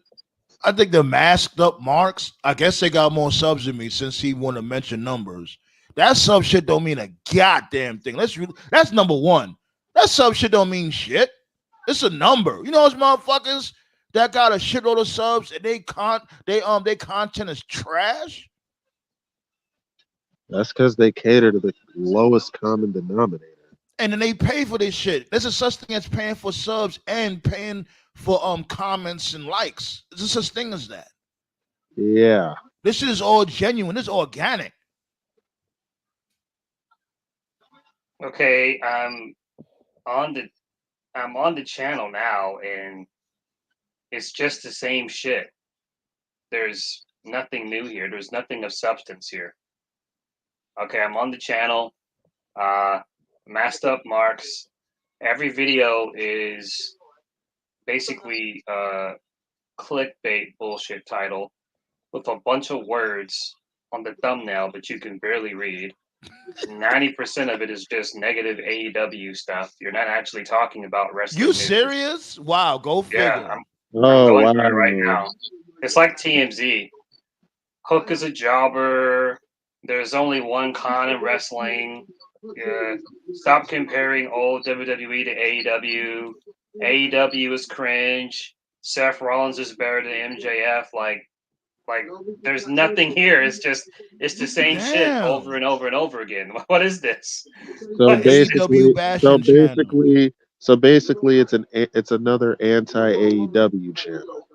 Right. It's an echo chamber of just basically people jacking off on AEW hate. That's what it is. Oh God. You can go on Twitter for that, Marcus. There's nothing special about this, my guy. Right. You're a joke, sir. Just accept it. Oh my God. Over here, you don't have that over here. We may talk our shit, but we spread love when it's warranted. We may have difference of opinions, of course. And you say tribalism over here. What y'all got over there, that's definitely tribalism. Black Star there. What the fuck happened to Black Star? You probably trying to get situated. Shit. Anyways, fuck this nigga. And he better calm the fuck down or he get clipped. Yeah. Anyways. The House of Black just won. This tag match was good. Yeah, I watched it. It was pretty fun. Buddy Matthews. Yeah, they need to stop fucking around and actually give the House of Black a serious tag team push. Because I wouldn't be. That shit probably done sailed by now. Can you hear me? No, surprisingly, much it hasn't. better. Hell, you know what? I'll have the House of Black beat the Young Bucks. I'll go there with it. Somebody needs to beat these motherfuckers. They have a 6-man around, don't they? Yeah, they held the 6-man tag titles, but still. Why don't you give Black the TNT title? Black? Malachi? Yeah. Malachi, Malachi Black. Malachi Black does deserve a singles title for real. Yeah, I'm not against the idea. Hell, have the House of Black. You know what? Have the House of Black feud with the Elite. Matthews and Brody King get the tag titles and have Malachi Black beat Jack Perry. Fuck it. I'm trying to figure out if Malachi can talk or not. Like, is he actually a good promo? He cut a solid promo. Yeah. Come on. He is. You know the days of Black and Gold. He was cutting many promos in Black and Gold. You never heard him talk? Like, that's because WWE I know he can WWE wrestle. forces you to cut promos, though. How? Toph, he been cutting promos in black and gold. I got to go back and check him out. I'll check him out. Go back to Peacock. He could talk. Okay. Like, go back to Peacock and watch his promos in the lead up to him versus Johnny Gargano. Yeah, we all here for that ballet. He definitely, like, we don't care as long as somebody beat the Bucks. They're not doing nothing with those belts. Apparently, they're going to take a vacation with the titles. Oh Lord! And they think that's legitimate heel heat. No, it's not. If they do that shit, it's not legitimate heel heat. Let's go get off my fucking TV. Y'all niggas is packed up heat. Y'all close to the end of y'all career. Let's really be real. Like, y'all got banged up a lot cross seas. That's why you're not wrestling too much. Y'all not low. There's Xbox heat. That's why I think they're doing this, because they're hurt. The Bucks are hurt. We know they've been through hella wars. Man, they about to be where Kenny Omega is. Shit. Okay, we got some breaking news here. This is to kind of backtrack on what Sandman said. MVP, man, listen, my guy, you gotta fucking pick a side. You can't play both sides.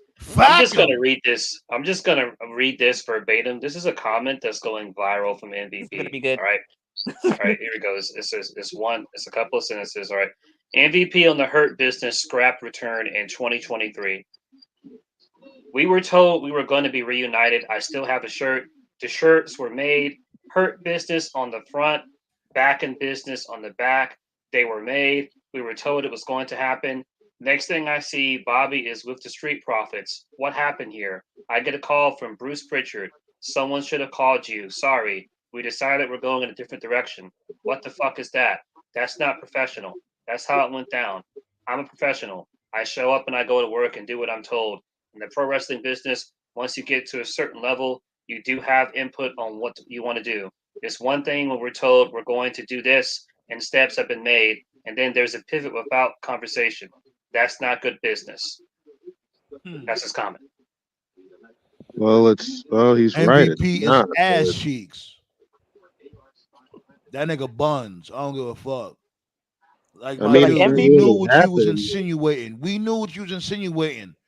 Because let's really be real. When did he say this shit? You know what I'm saying? When did he say this recent comment? This is as of late. My dude. Yeah. Right. You said today? What you said in that tweet, whatever the fuck it was about Triple H months ago. You could have clarified it then. And that's why I'm saying that dude Triple H, he made that phone call and told him, like, hey, look, you doing too much. Now you want to fucking moonwalk. Get the fuck out of here. It probably wasn't Triple H. I could probably tell you. It sounds to me like he says this was in 2023, so Vince was totally gone by then. It sounds to me like that's one a Bruce person wanted Bridges. to go left, somebody else. Probably was a Bruce right. Bridges move. Right. Because if the shirts were made, then clearly at some point it had to have been penciled in and creative. But then someone else had a different idea. So, like, I'll probably tell you who it was that probably got into MVP's ear. Who? More than likely, it was either Mark Henry or Teddy Long. Nah, it was either Bruce Pritchard or Michael Hayes for me. No, they got into his ear and said, "Stop doing this shit." No, it was either Bruce Pritchard or Michael Hayes. Who killed it? Okay, yeah. That either killed it, and it was definitely one of them that was on the phone with him. Because I'm sorry, go on. Nah, because ain't no way you make shirts and then not call somebody to tell them that they're scrapping the idea. Yeah, that had to have been Bruce because Ronda has the same problem with Bruce. Well, I get his frustration. Oh my god, this dude's still here. He's always been here. He never left. He never left. We ain't been here for 13 years, jackass. Jesus. Anyway, what I was gonna say was I get MVP's frustration, but MVP, listen, you're a free agent. Lashley's a free agent. Shelton's a free agent. It's over now, man. So right now, let's just focus on rebuilding. What was it? The Hurt Syndicate, right? That's Yeah, a I good like name. that name. Yeah. You know, Yeah, that's a nice name. Yeah. yeah. So whether Yeah. it's TNA, AEW, or somewhere else, like let's just restart it up. You know, get Chris Bay. You know, get who else can we Oh, get Chris to? Bay, that would be beautiful if you put Chris Bay in that group. But Yeah, he still, would fit like, in. come on now, you can't just leave out my guy. What's his name from ABC? The other dude, Ace Austin. Like Ace Austin. Yeah, man, you can't forget it. Yeah, You he can't just leave him fit in. behind. Bro, Yeah, ABC, yeah. bro, ABC is a fantastic tag team. I They're don't the care. best. They're the best team outside of the major. Man, I don't Yeah, know because who's they could go called. in the ring. They got tag team continuity, and they charismatic as fuck. Man, I don't know whose call was it to make them a team, but shit, it worked. I'm Chris telling Bay you, hasn't won the world title, right? Who? Chris Ace Bay. Austin? No, they Chris Ace haven't. Bay Austin won the now. title, didn't he? Well, Ace Austin was the number one contender. Ace Like, didn't he win Austin. the Yeah, X Division title? Yeah, yeah, he's an X Division Yeah, champion. yeah. Chris They Bay, he both. won the X Division. So yeah, Yeah, Yeah, they because both. I was They saying because both MVP won. he likes that MVP. You know he doesn't and you know if he's around longer and I hope MVP lives a very long healthy life because MVP me is very too. similar to very similar to Dusty because God bless him when Dusty was when he was an agent what Dusty would do is he was known for looking out for like the lesser known talent and like kind of building them up. If he saw you and he felt like, all right, you already have all the tools, he didn't really, talk much to that person, but he would look out for people who didn't really have as much talent to kind of cultivate them. And I'm saying this because MVP, he has a similar eye because when the whole Hurt Business thing was an idea in his head, he was looking at guys on the roster that he felt were not being used. He saw Cedric wasn't being used. He saw Shelton wasn't being used. Lashley was being used just in a bad way. He was doing fucking Ginyu Force poses and shit. So I feel like he would get Chris Bay and Ace Austin and guys like that in TNA. He would help get them to that next level. I don't see why he wouldn't be able to with Lashley and Shelton. No one match would kill in NXT. To be honest with you, ABC versus the Machine Guns would kill. Oh yeah, Definitely, hell yeah. Yeah. And that'd be the thing. Like, not only in the ring, but they'll cut some really good promos too. Didn't they have a match? In a perfect world, Carmelo could be with them because I Carmelo's think they missing did. I something. think they had like one match, if I'm not mistaken. It's probably at Slammiversary. I think they had one match at Slammiversary. I could be wrong though. Because Carmelo needs to help. Carmelo's a good worker, but I can just tell, like on his own, he's just not going to be anything. He needs. I don't know, like if he needs help. Yeah, he needs help. I don't know, like if he needs like an enforcer or like a manager. He's missing. Well, something. Mas ain't doing shit. Put him. No. You was a mess. Hell no. And it looks like this thing between him and Andrade. They're doing match 5 next week, and it looked like the winner faces LA Knight for the U.S. title. So it's a 5-match series. You know what? In a way, I can't be. I don't. It's a teeter-totter when it comes to that. I can be mad, but I can't because it's like, yeah, y'all displaying y'all skills, but it's against each other. Pause. You know what I'm saying? It's not like y'all fighting against other talent. That's kind of a problem. Like, I appreciate the fact that the winner of the series is getting a title shot. That's cool because the winner should definitely get something. But LA Knight just won the title, so like he doesn't need to be losing. Like he just won it. He's been chasing to have a singles title for like 3 years now. I'm not saying he's got to have a long year run, but he needs to have it for a couple of months. So it doesn't really matter who wins the series; they're going to lose to LA Knight. When it's good matches, it doesn't matter. But I'm thinking, and just follow me here, that it's going to lead up to Jose the Assistant. You won't let this go. Yeah, this dude's a mess. I beg my sisters, right? You're bragging, which means you don't get any. Shut the fuck up. And it's like, damn, we actually talking about some good content here. This how we know you acting like a lover scorned. We don't love you. Know what this nigga reminds me of? For real? Have you guys ever watched the movie Swim Fan? Yeah. That's Marcus. Yeah. Oh wow. That girl that was obsessed with him. Yeah, I remember that. I remember that movie. Yeah, it's like, my dude, if we You took lacking it or back to whatever, early you could 2000s. go this way, go that way. Nobody's not Marcus, asking you to bro. be here. Yeah, This is the Marcus, most man, attention you've got within the year. Bro, This is man, the most attention you ever got. You're giving me some serious Eminem Mariah vibes, and not the good kind.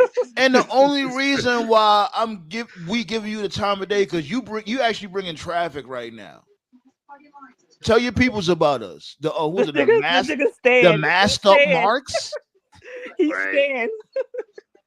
Oh man. Well, how that shit go? When nothing at all, I seen you staring in my window. Whatever the fuck that bitch said. Right. Yeah. Oh, there they go. Masked up marks. Y'all are too easy. Y'all are too easy. Wait, that was too fast. You catfishing, bro? That shit was too fucking convenient, bro. That's like I see that's like I see Superman. Like, I've never seen Clark Kent and Superman. Then, like, fucking 5 seconds later, here comes Clark. That shit was too well constructed. Oh, motherfucking Batman see the bat signal in the night sky. Come get your boy masked up. Come get your boy. As a matter of fact, you know what? If that's supposed to be your mascot, whoever masked up Marks is, that's supposed to be your mascot. I will drop the link, but your people's owe me like $40 and he couldn't even pay that shit up. Let's go there with that. He could have got the link dropped long time ago, but instead of him paying up, he'd rather talk shit. Oh my god. Come get your boy masked up. We're done here. Come get your boy. Jesus Christ. Yeah. Bring the traffic. Yes. Go ahead. I don't know, Henny guy. We about to start like an invasion saga. What the fuck is this shit? Goofy. Yo. I'm not gonna tell you who he is. We're not gonna tell you who he is. You could just judge for yourself, sir. Yeah, this is like, in all seriousness, bro. This is like the complete opposite of the Scott Hall promo when Scott Hall came out and he was like, "You know who I am, but you don't know why I'm here." This is I don't know who the fuck you are, and I don't know why you're here. Like, facts. Wait, who's we? You know who he is, Holmes. You know who he is. Oh my god, this shit is funny. This dude is literally having a conversation with himself. Oh my god. What are you, Al Snow? Jeez. What does everybody want? Yeah, he gets no head. He gets no head. What does everybody need? What does everybody love? And the guy said, "This is BWO invading WW." At least BWO was entertaining. Right, exactly. I was just about to say. Say hello. Oh my god. What, my dude? I didn't send nobody anywhere. Wait, hold on. Maybe I read that wrong. Hold on. The infinite tribal god here. Stop sending people on this channel to the infinite tribal god. If you don't shut the fuck up. What? If you don't shut the fuck up. You're just making up stuff now. Okay. Infinite tribal god. What the fuck? If you're open to having like an actual serious conversation about like wrestling debates, I'm down for that. But if we just okay, you owe me $40. When you give me my $40, I'll drop the link. No problem. You probably never gonna see that again, dude. Like, you might get your feelings hurt. He gonna cry when he gets to the car. You crying now? I'm gonna bring my big brother. myself from the masked up marks. Man, look. You said you said the King Mike guy was part of it, right? No, I didn't say that. Oh, okay. I was saying that he always be capable for King Mike. And like I said, ain't no shot towards King Mike. Like King Mike never said nothing crazy towards me or us or whatever. You know what I'm saying? But he always be cheerleading for King Mike. Every time I turn around, he cheerleading for this dude. Like, oh, yo, King Mike this, King Mike that. I'm like, my dude, why don't you just do your own thing? Why is always man up? I did accuse him of being fake, because I talked to Sandman about that. I did say that I thought he was a work, but outside of that, I've never insulted or attacked another content creator in that type of way. And I've never insulted or attacked you, Marcus, despite your limitations of your speech. And I joke around, but I don't really mean that shit. I'm just joking, So. He's a 5-year-old. That's what he is. Oh man. Clearly. Yeah, he just wanted the attention. That's all. Where's your peoples at? Where's the tell your peoples whoever the masked up Marvels. What are you? And there's no shade towards them because I don't know them. The masked up marks. Yeah, the masked up marks. Where they at? I'll drop the link for them. You not coming up here though. Keep talking nonsense to Infinite Tribal. What are you, dude? Are you a fucking Thanos follower? Thanos is coming. The Infinite Tribal God. What the hell is Infinite Tribal God? What does that even mean? It's like the final boss. It's like not the a final damn boss thing. He needs God. That's what he needs. Yeah, he's liking the attention. That's all it is. No, what Only he reason needs I'm entertaining it because he's he know what he's doing. So I'm not. No, he doesn't need God or pussy. He needs his Ritalin. That's what he needs. He need to get off the damn internet. That's what he need. Touch grass, dude. You need prayer. That's what you need. From the Lord. Do the Jacob Fatu prayer hands. You'll live longer. Yeah. This is what I'm gonna do from now on, Marcus. If I see you comment again, I'm gonna play the Uncle Ruckus music, my dude, because you're giving off Ruckus energy. Okay. That motherfucker crazy. It's like, yo, my dude, if you got it like that, you know what I'm saying? Like, go and do your own thing. That's it, sir. That's it. Go do your own thing. He probably doesn't want to because it's easier to just, parasite off somebody else. Yeah, be lazy. Right. It's all good.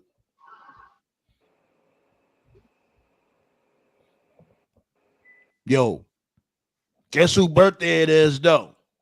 Whose birthday is it? I'm about to show y'all right now. All right.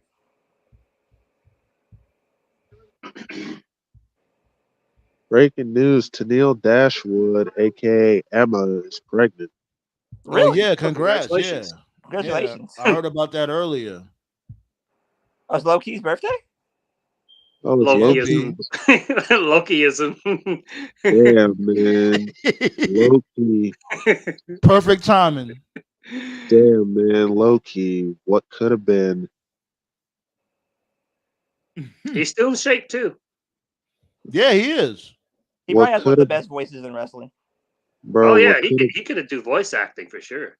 He just can't cut a promo. That's what sucks. Which is crazy. The first time I heard his voice was during the TNA Impact video game. I'm like, bro, that's what he sounds like. I'm like, bro, your voice is way too deep to be that short, bro. Hey, you guys talked about the Damian Priest thing, right? About how he's going to be in Black Panther.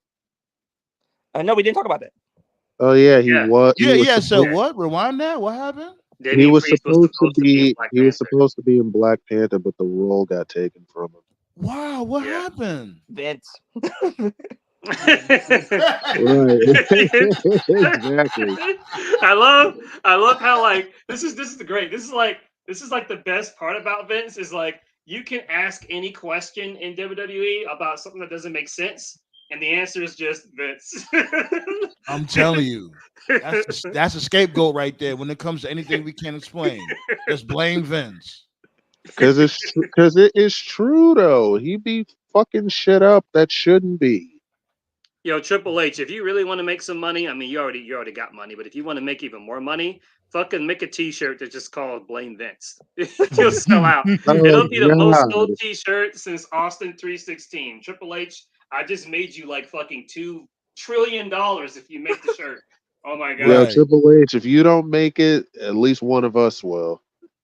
Go to Yeah, Pro like I Wrestling need. Tees. That's when it comes to shirts. I need somebody or a company that's fucking consistent and legitimate. B. Pro Because I Wrestling Tees is definitely want pretty. shit pressed up. Pro Wrestling Tees is pretty legit. Yeah. But how do you get in touch with them? I would love. And not only that, like at times they be it be certain ventures or they be charging too much. You know what I'm saying? And I would love. It would be great to get a sponsorship from them. They do be making dope merch. I ain't gonna lie. Yeah, they do. Because like what I mean, the shirts is gonna be for sale, of course, but I'm not trying to beat niggas in the head and having them, what I mean, have like because motherfuckers have a t-shirt for like $30-$35. Like I'm not trying to do all that. You know what I mean? When it comes to the certain prices that they giving up, it's like I will have to do that, and I don't want to do that because it's not that serious. Like, yeah, I want to make a profit or whatever, but I'm not trying to. I'm trying to have a good quality fabric. You know what I'm saying? And to the point where I could just charge people where we both win. You get a really good shirt that lasts long, and I get a little profit off of it. Yeah, this is something that's like every time I meet people in real life and they come to my house, like they're very shocked at this. I actually don't have that much wrestling merch. People are surprised because it's like when you're a wrestling fan for such a long time, it's like, why don't you have wrestling merch? It's like, I think it's because it's like for me, there needs to be a separation of it. But I do have an NWO shirt though. I still have it. Yeah, it be certain shirts that just looks a little cringy. You know what I'm saying? It's like you can't walk out in the street with a certain type of shirt. NWO, you could walk anywhere with that shirt. You know what I'm saying? NWO, Wolfpack, certain shit like that. You're not gonna like walk around with a I'll even say a Stone Cold shirt. You're not gonna walk around with a Stone Cold shirt or the Rock shirt. The Rock says on your shirt. It's not gonna look. It's not gonna look like I mean, if it's a Brahma Bull shirt with a bull on it, then yeah. Yeah, Like maybe you could get away with that. Like I have two shirt ideas that probably sell.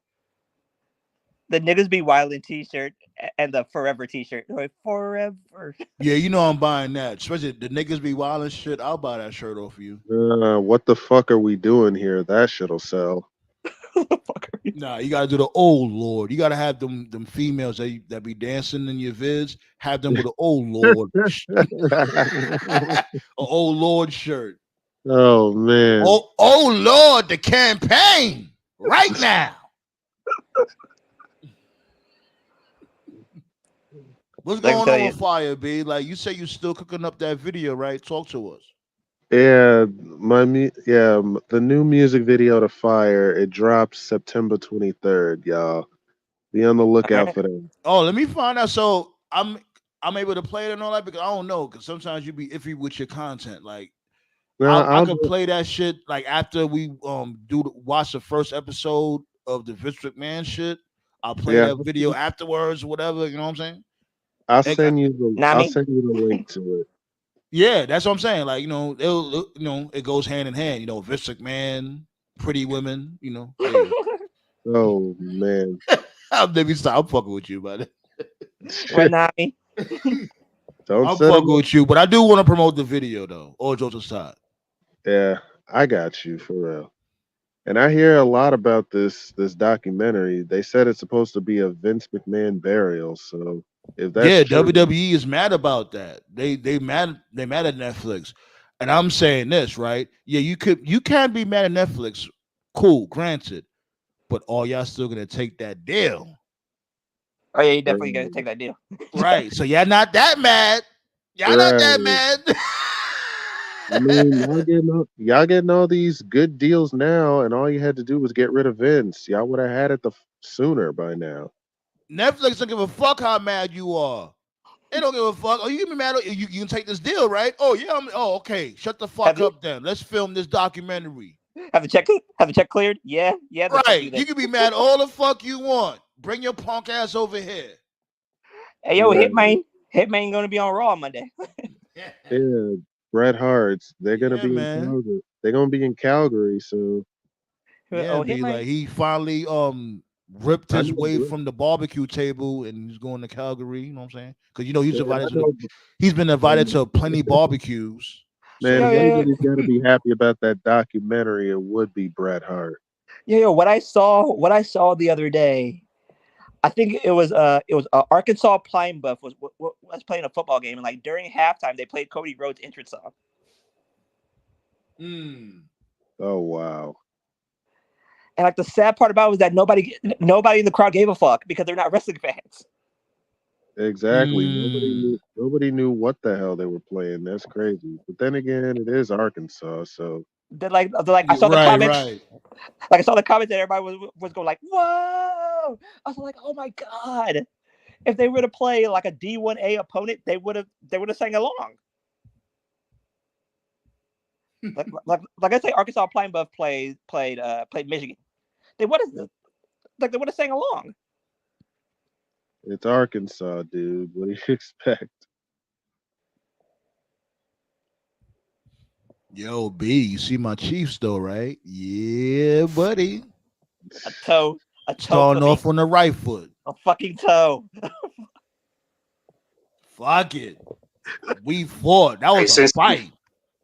And since you mentioned Arkansas, I don't give a fuck what anybody says. I still think my idea of Brock hunting jobbers for the 24/7 title, I think that would have been money. It would have worked. That would have worked. It would have though. Look That like shit would have been similar, bro. That would have gave me Undertaker hardcore champion vibes. Man, Brock would have probably cooked that 24/7 belt next to a tomahawk. The fuck?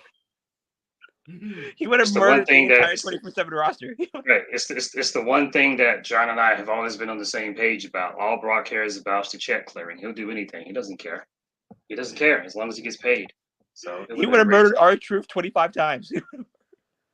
Right. It would have been easy. All you had to do, this is exactly how you booked it. You could, at the time, like going back, when Brock was feuding with Lashley, I guess, you could have had him cutting a promo. And as he was cutting a promo, R-Truth comes out and he's chased by, the Jobber Brigade.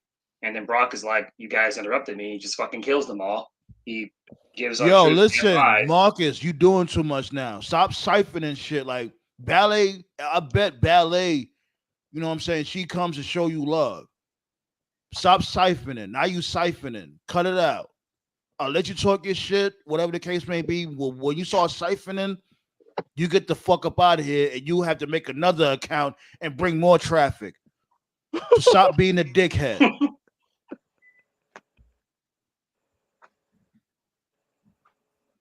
My bad, Tove. Go ahead. Like motherfuckers, that's what I'm saying. Like I'll let you say whatever you want, talk your shit, and then you want to start siphoning. Come on, B, knock it off. You just proving how much of a dickhead you are. Right. Yeah. So my idea was that to have Brock cut a promo, R-Truth comes out, he's chased by the 24/7 brigade. Brock, just kills them because he's Brock. He gives Truth an F5 and just pins him because why wouldn't he? And it's like, here's a new 24/7 champion, Brock. They give him the belt. Brock just laughs off, says, I'll go fuck about this, and he just throws it to the ground. Well, okay, you threw it to the ground, but as the rules state, until someone pins you, you're the champion, whether you want it or not. And so this could be like an ongoing storyline of like, him showing up or not showing up because he's Brock. And the jobbers got nothing to do because Brock's got the title. So it's like, Truth is like, well, where does dude live at? And they say, oh, he lives in Arkansas. And you could have done like a cinematic match or segment or whatever, a vignette, of gender, Truth, and like any other like lower card jobber. Like just like the crazy shit they did at Matt Hardy's compound, because anyone at Arkansas, know, at Arkansas's football, at Arkansas's football stadium, just have him F5 him on the 50-yard line. Right. Because like Matt Hardy's got like a big ass compound, and it's like got like a big forest and shit. Brock lives on a very similar property in Arkansas, so it could have been like a whole cinematic thing. So basically, like have him on some hunt, like he's a hunter because he's naturally a hunter. Right. Yeah. Right, so it could have been like, so how I would have did it was it could have been like a pay-per-view. It could have been any pay-per-view in like 2022. And how I would have booked it is it would have been one of those like ongoing things throughout the show. You see what I'm saying? So it's like you do match 1, match 2, then after the second match, you have like Jinder Mahal and like 3 other jobbers, and just Brock takes them out, and it's like, oh shit. Then you continue with the show, match 3, match 4. After the 4th match, go back. Here's Brock taking out like 2 more jobbers. Like you do it over the course of the entire show. And the last survivor is Truth at the very end. Somehow What would you have like, Truth do though? I don't run for his life.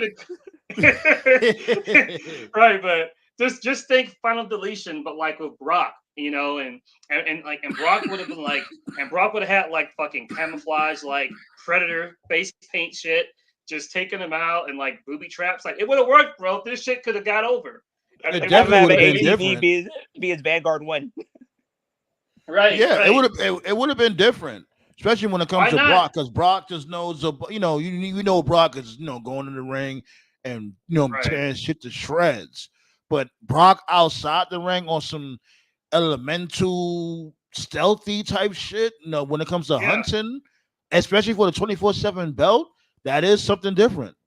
Right, because my whole idea is like, why not do it? Because if you remember, after he lost to Roman, he couldn't challenge for the world title, so there was really nothing else for him to do anyway. It would have given the 24/7 title some meaning. It would have made the segments a little bit more entertaining. It would have but let's not forget. You know how the internet gives it up. Brock winning a 24/7 belt. The IWC would have lost their mind off that shit. They'd be like, "Oh, what the fuck is WWE doing? How they gonna give Brock the 24/7 belt? Oh, fuck WWE! Cancel the network! All sorts of extra shit." Man, fuck the IWC. They don't know what they want. They complain. They complain They complain about everything every 2 to 3 business days. Come on now. Okay, you said business days. Yeah, because if they're not on the air, it's something going on behind the scenes, and you got Sap or you got Meltzer reporting this shit. Meltzer doesn't know shit either. Like, definitely don't. I don't know who was it that reported this, but they just made a report that Mark Henry died. Like, motherfucker, no. What? Are you serious? Come on. I'm like, motherfucker, no, he did not die. You fucking bored dumbasses. Fucking losers. Louise. I respect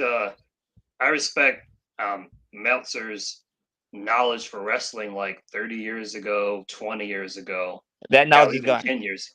Yeah, even 10 years ago. But like today, like modern day, no. Like the only thing I want to hear you talk about, you want to report on ratings, live attendance, and like injuries, go ahead. But as far as like speculation of like, oh, so and so's a free agent or so and so's getting released, like, no, bro, you lost all credibility for some time.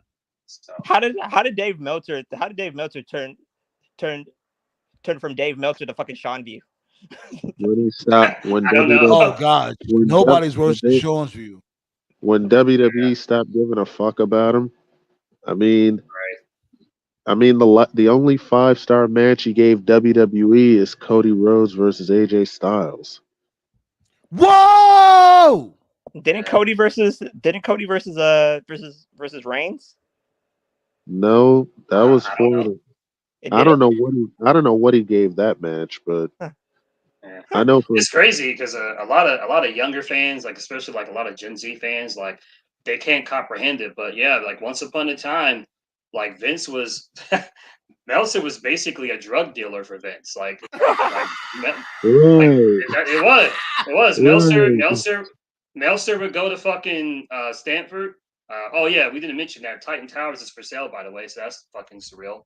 But yeah, back in the day, Meltzer would go to Titan Towers and he would meet up with Vince, and Vince would talk to Dave to see like who the free agents were, like what the stories were, And Steve Austin said himself on the Broken Skull that if you were a wrestler back then, you got heat if you got caught reading the Observer. It's a real thing. He said like wrestlers used to go to like the restroom, like, oh, I gotta take a dump. when really they were reading the Observer to see what the sheets were saying. Like that's how it was back then. Like when kayfabe was still a thing, but like nobody gives a fuck anymore though. So yes, it's Like uncomfortable. the person who always gave Meltzer big ups is fucking the ECW guy. Who? Like their head broadcaster or their lead broadcaster. What, Joey? Yeah, Joey. Yeah, Joey. Yeah. Joey oh my God! Joey Styles used to always give Meltzer big ups before I think like '98. He stopped in '98. Mm-hmm. I've just never understood the obsession that people have with match ratings. I don't need a journalist to tell me if I enjoyed a match or not. I don't give a fuck what rating he gives any. The greatest Scott Steiner promo of all time was when he said that you go to these broadcast websites. He said it's a 4-star match, 5-star match. That was the true. Well, that I was would the, say that everybody that was loves the to truest feel. promo ever, man. That he cut. Like everybody loves to feel appreciated. At the end of the day, that's what I get out of it. Oh, go ahead. Like, if you want a star rating, ask us. We'll tell you that you suck. We'll tell you that you suck. Fat asses. I just feel like, I mean, I don't care about star ratings. I never have, but I just feel like if we're going to talk about it, you lost all credibility by saying with a straight face that Kurt Angle never had a 5-star match. That's just fucking ludicrous. Yeah, that's just retarded. Because that's fucking mind-boggling. Him and Shawn Michaels was definitely a 5-star match. Right. At WrestleMania. Bobby Heenan legitimately, he told Pat Patterson that Kurt Angle versus Shawn Michaels at WrestleMania 21 was the greatest match he had ever seen up to that point. That was like right before he lost his voice. Now think about how long Bobby the Brain Heenan was in the wrestling business. Think about all the crazy shit he's seen in WCW, WWF, WWF, AWA, NWA, New Japan. And he said that was the best shit he've ever seen. I would take a compliment from Bobby Heenan over a fucking rating from a journalist any day. Like, to me, like, that's Hall of Fame. Like, at some point, they're going to start putting matches in the Hall of Fame. And when they do that, that needs to be one of the first ones to go in there. Kurt Angle versus Shawn Michaels. That match was, like, fucking perfect 5 stars. Over Razor HBK? I mean, it's hard. I mean, that's a great match, too. But maybe I'm biased because I watched the match live when it happened. I really enjoyed that match. But I don't even think that match I don't know what the rating was, but it wasn't 5 stars. But I know Dave Meltzer has said that Kurt Angle was not a 5-star athlete. And I'm like, you're fucking. Yeah, I remember him saying that too. I remember that. Man, this is the same guy who gives New Japan. Seriously. Let's be real. He breaks his own rating scale. I remember he gave Okada and Omega 7.5 stars. Like Okada breathes. Okada breathes, and Meltzer gives it 5 stars. Right. I'm like, bro, you break your own rating scale all the time. You are not credible. Yeah.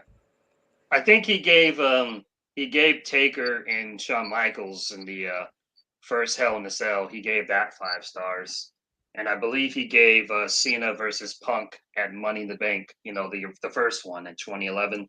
He gave that 5 stars. He better. I mean, I could see. The only thing that I care about is that he better gave HBK Ric Flair 5 stars. The true final match. Yeah, his true final match. Right. I don't know what he gave that match, but yeah, B. It's about that time to call it a night. Time to hit the old dusty trail. You know what I'm saying? I'm about to play some video games. I don't know about y'all. You know what I'm saying? We got 2 steel cage matches to look forward to. Yeah, man. Yeah. Wrestling is popping right now, nonetheless. And the everybody dies steel cage and the regular steel cage. Yeah. I hope Hangman just doesn't come out wearing a Clan hoodie. Don't do that, Hangman. Other than that, let's not do that, Hangman. Like, I'm giving you praise, Hangman. Don't come out like in your Jim the Anvil Neidhart type shit. I doubt he's gonna. I doubt they're gonna go that far. I will laugh so hard if that happens. You Oh, want God. ratings? I'll give you ratings. Oh, I will lead off. I will lead off this show on Tuesday laughing if that happens. Man. But yeah, B, we definitely gonna do the watch party for that Vince McMahon documentary, and I think it's supposed to be like 4 episodes, if I'm not mistaken. Yeah, 4 or 5. What I haven't figured out is I don't know if they're just going to drop it all at once or if it's going to be episodic. Netflix tends to just drop it all at once for most of their shows. I'm You're right. assuming. But what we gonna do? We're gonna do I would say like 1 episode at a time. That's up to you guys. Maybe like pan it out, map it out.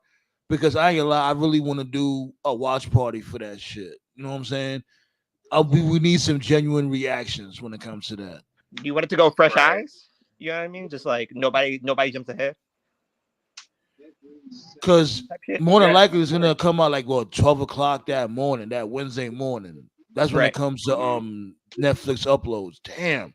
How can we? Damn.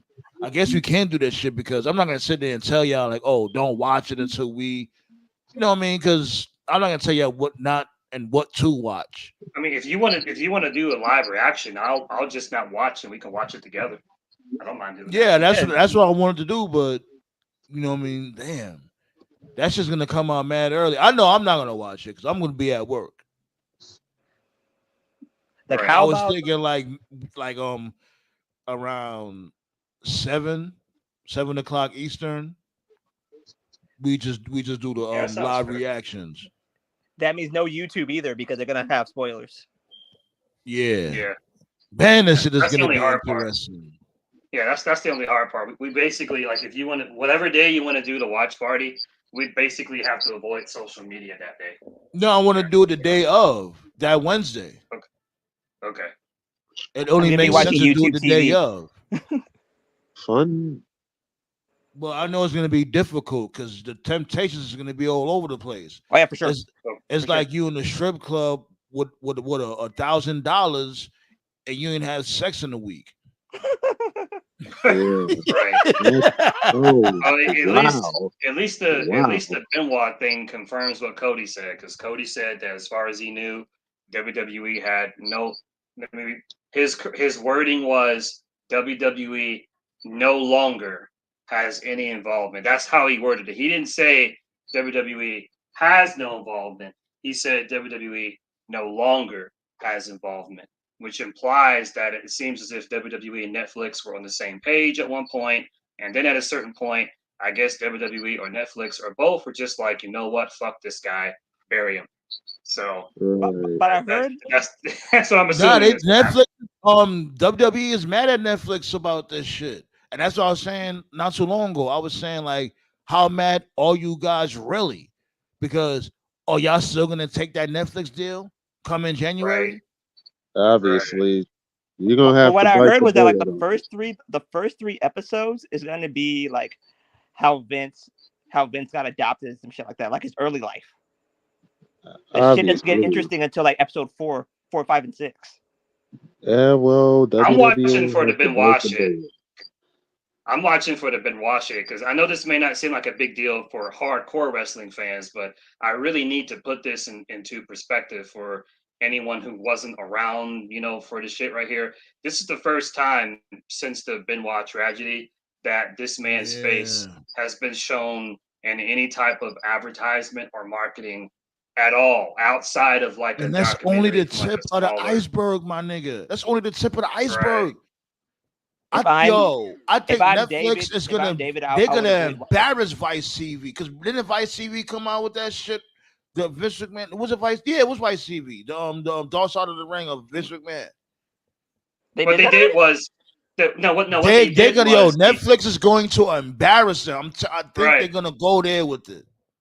What they did was the last episode they did the what was it, Black Saturday or Black Friday, the one where Vince took over World Championship. Yeah, Black Saturday. Black Saturday. They did a Black Saturday episode, and it was supposed to be based off that. and like the first 30 minutes was based off that, but then after the 30-minute mark, it just kind of pivoted into some of the just stuff that Vince did. But it's impossible to Thanks, go over Bailey. all that shit in just 30 minutes. You know what I'm saying? So yeah. So it, What it I was it was heard, low key like a what do you call it? What do you call it like when a show before it debuts? Not a beta, a pilot. A Yeah, pilot. a Yeah, pilot. pilot. Yeah. The last 30 minutes was like a low-key pilot for like what a dark side of Vince would look like. But yeah, there's no point to do that now because this Netflix shit's about to they're gonna go in everything. There's no point. So yeah. WWE is mad for a reason, B. They mad for a reason. They seen the pre-release. They seen that, and it's like, what y'all gonna do?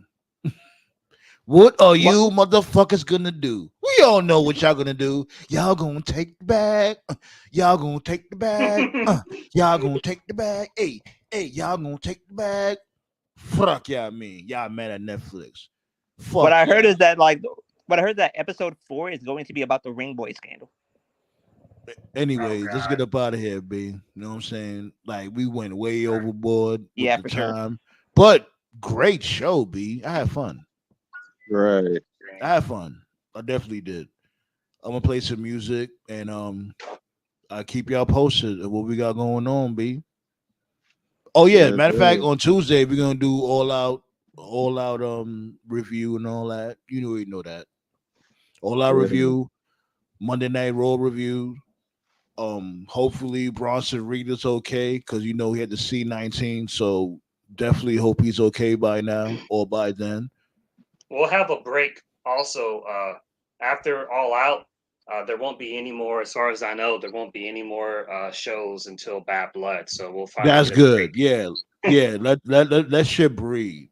You know what I'm saying? Let shit breathe when it We comes can to talk about gaming and AEW and music all until that. then. Because when it comes to AEW mainly, after All Out, when's their next pay-per-view? I think it's. I think Now, it's. uh, I It's think it's Grand Wrestle Slam. Wrestle Dream, Dream. I think Now it's Grand Wrestle Slam is the next, Dream. right? The next Yeah, major but event's gonna be Grand but Grand Slam. Grand Slam. Yeah, Slam, but Grand that's a Slam's TV gonna be special. on television. Isn't It's gonna Grand? be. Oh, okay. Yeah, Grand Slam's gonna be on TV. Yeah. Yeah, that's like a TV pay-per-view. And it Yeah. seems to be the last one because I know we're already out of time, but Grand Slam next year is going to be In in Australia. Suncorp Stadium in Australia, and they haven't made the official announcement, but I already checked Suncorp Stadium. That's a stadium that has over 50,000 plus seats. There's no way you're doing 50,000 on TV, so I'm assuming that TK has turned it into a pay-per-view. So I'm assuming that this Grand Slam this year will be the last one, TV aka specials. he's taking our fucking ideas and he's taking TV specials and Yeah, he's making yeah. them. Give me the paycheck, TK. Pay us, damn it. That's it. TK, The fuck? Or put Triple H, y'all listen to us. We know you Bitch ass do. niggas. like the fuck. You could put 5 racks in the budget, and I trust and believe you'll put great use to it. This Yes, channel, man. this fucking council culture, man, this shit'll grow exponentially. How exponentially? That's a word. Whatever. You know what I mean? Exponentially or something like Yeah, that. I think I said it. I think I said it right.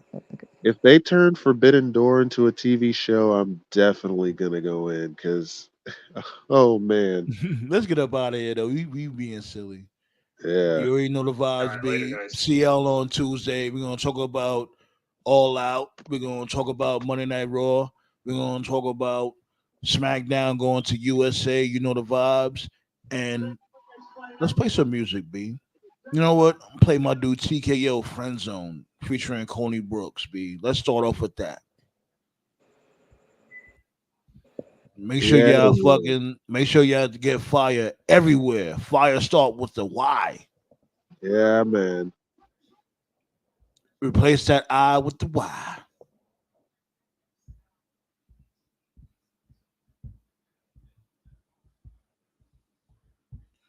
I'm going to the damn studio tomorrow. Can't wait.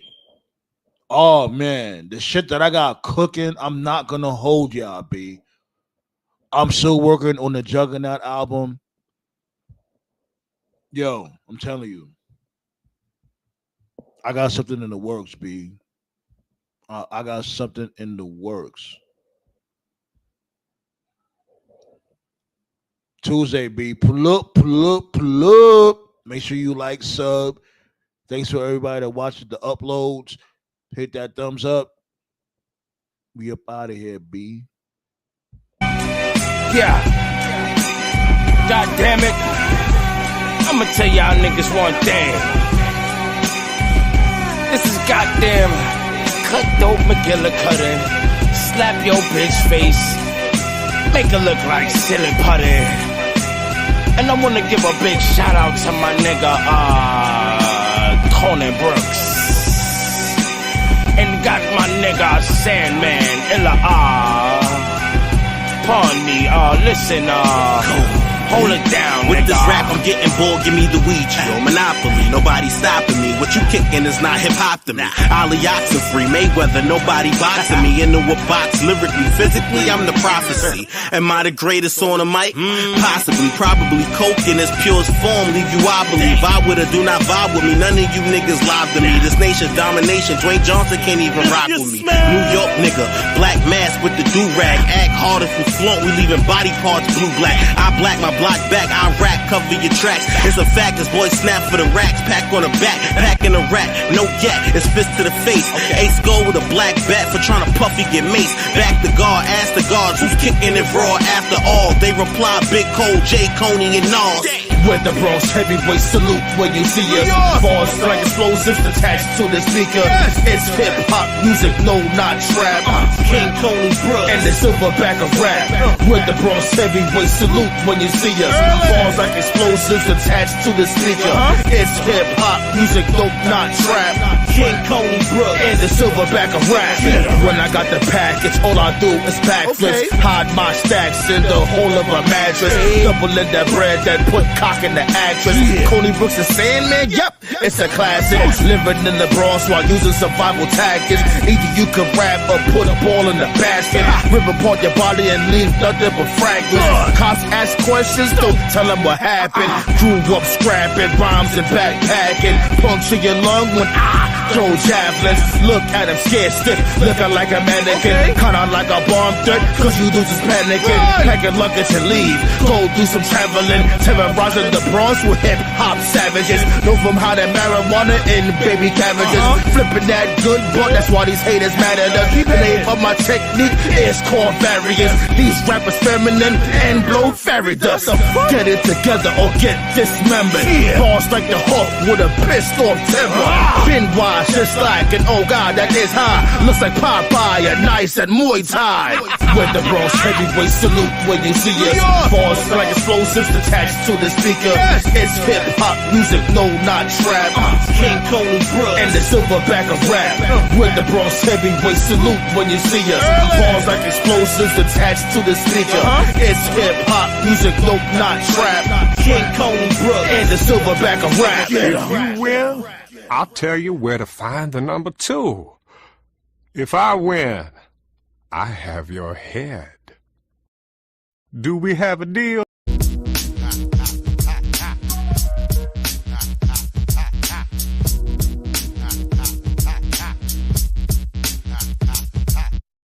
I'm from the back block, it's hotter than the matchbox. Put scammies off of laptops, Iraqis till my shit pop. Don't treat it like a pit stop or you might get your shit rocked. The flies where they kick rock, so nigga watch your snot box. The dine is always tip top, just blame it on pure hip hop. My niggas know I've been hot. I used to hit the hood and pray for knots, then hit the block with blueprint in the speaker box. I know it's cold, but the block's hot, and dirty waters like the copper, will it ever stop? This fly city state of mind, while a nigga only grind, cause I saw my nigga shine, but then he caught a 3 to 9 for toting straps at the Coney, and plus the ops on get back, so you know I got it on me. Fuckin' with my block, this shit gets dangerous. Fuckin' with my block, these clowns don't hang with us. Fuckin' with my block, we stay on duty.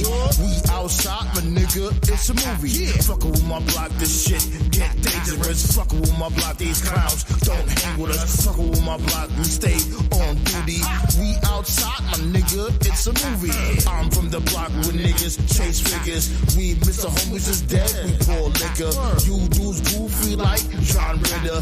Nutcrackers from summer to winter. From the projects they call Murder Hill. You get body and they got the burner still. Don't forget the arcade and the pizza shop. Camping out the Dr. J's when sneakers drop. 4th of July, you hear the guns pop. Got it from the back of the trunk, not gun shops. Looking for the dude with the bud on the corner. People start wilding out when weather's warmer. Hard to find a regular job that pays good. Main reason why dudes hustle in the hood. Shell shock from these cops that act racist. They don't like us, cause our black faces. Locking up innocent dudes that lose cases. These projects is known for their mazes. My block similar to Double Dragon. Right around the corner, the ops stay clashing. It's a passion, we grind for rations. Just imagine the clubs we crashing. Fuckin' with my block, this shit gets dangerous. Fuckin' with my block, these clowns don't hang with us. Fuckin' with my block, we stay on duty. We outside, my nigga, it's a movie. Fuckin' with my block, this shit get dangerous. Fuckin' with my block, these clowns don't hang with us. Fuckin' with my block, we stay on duty. We outside, my nigga, it's a movie.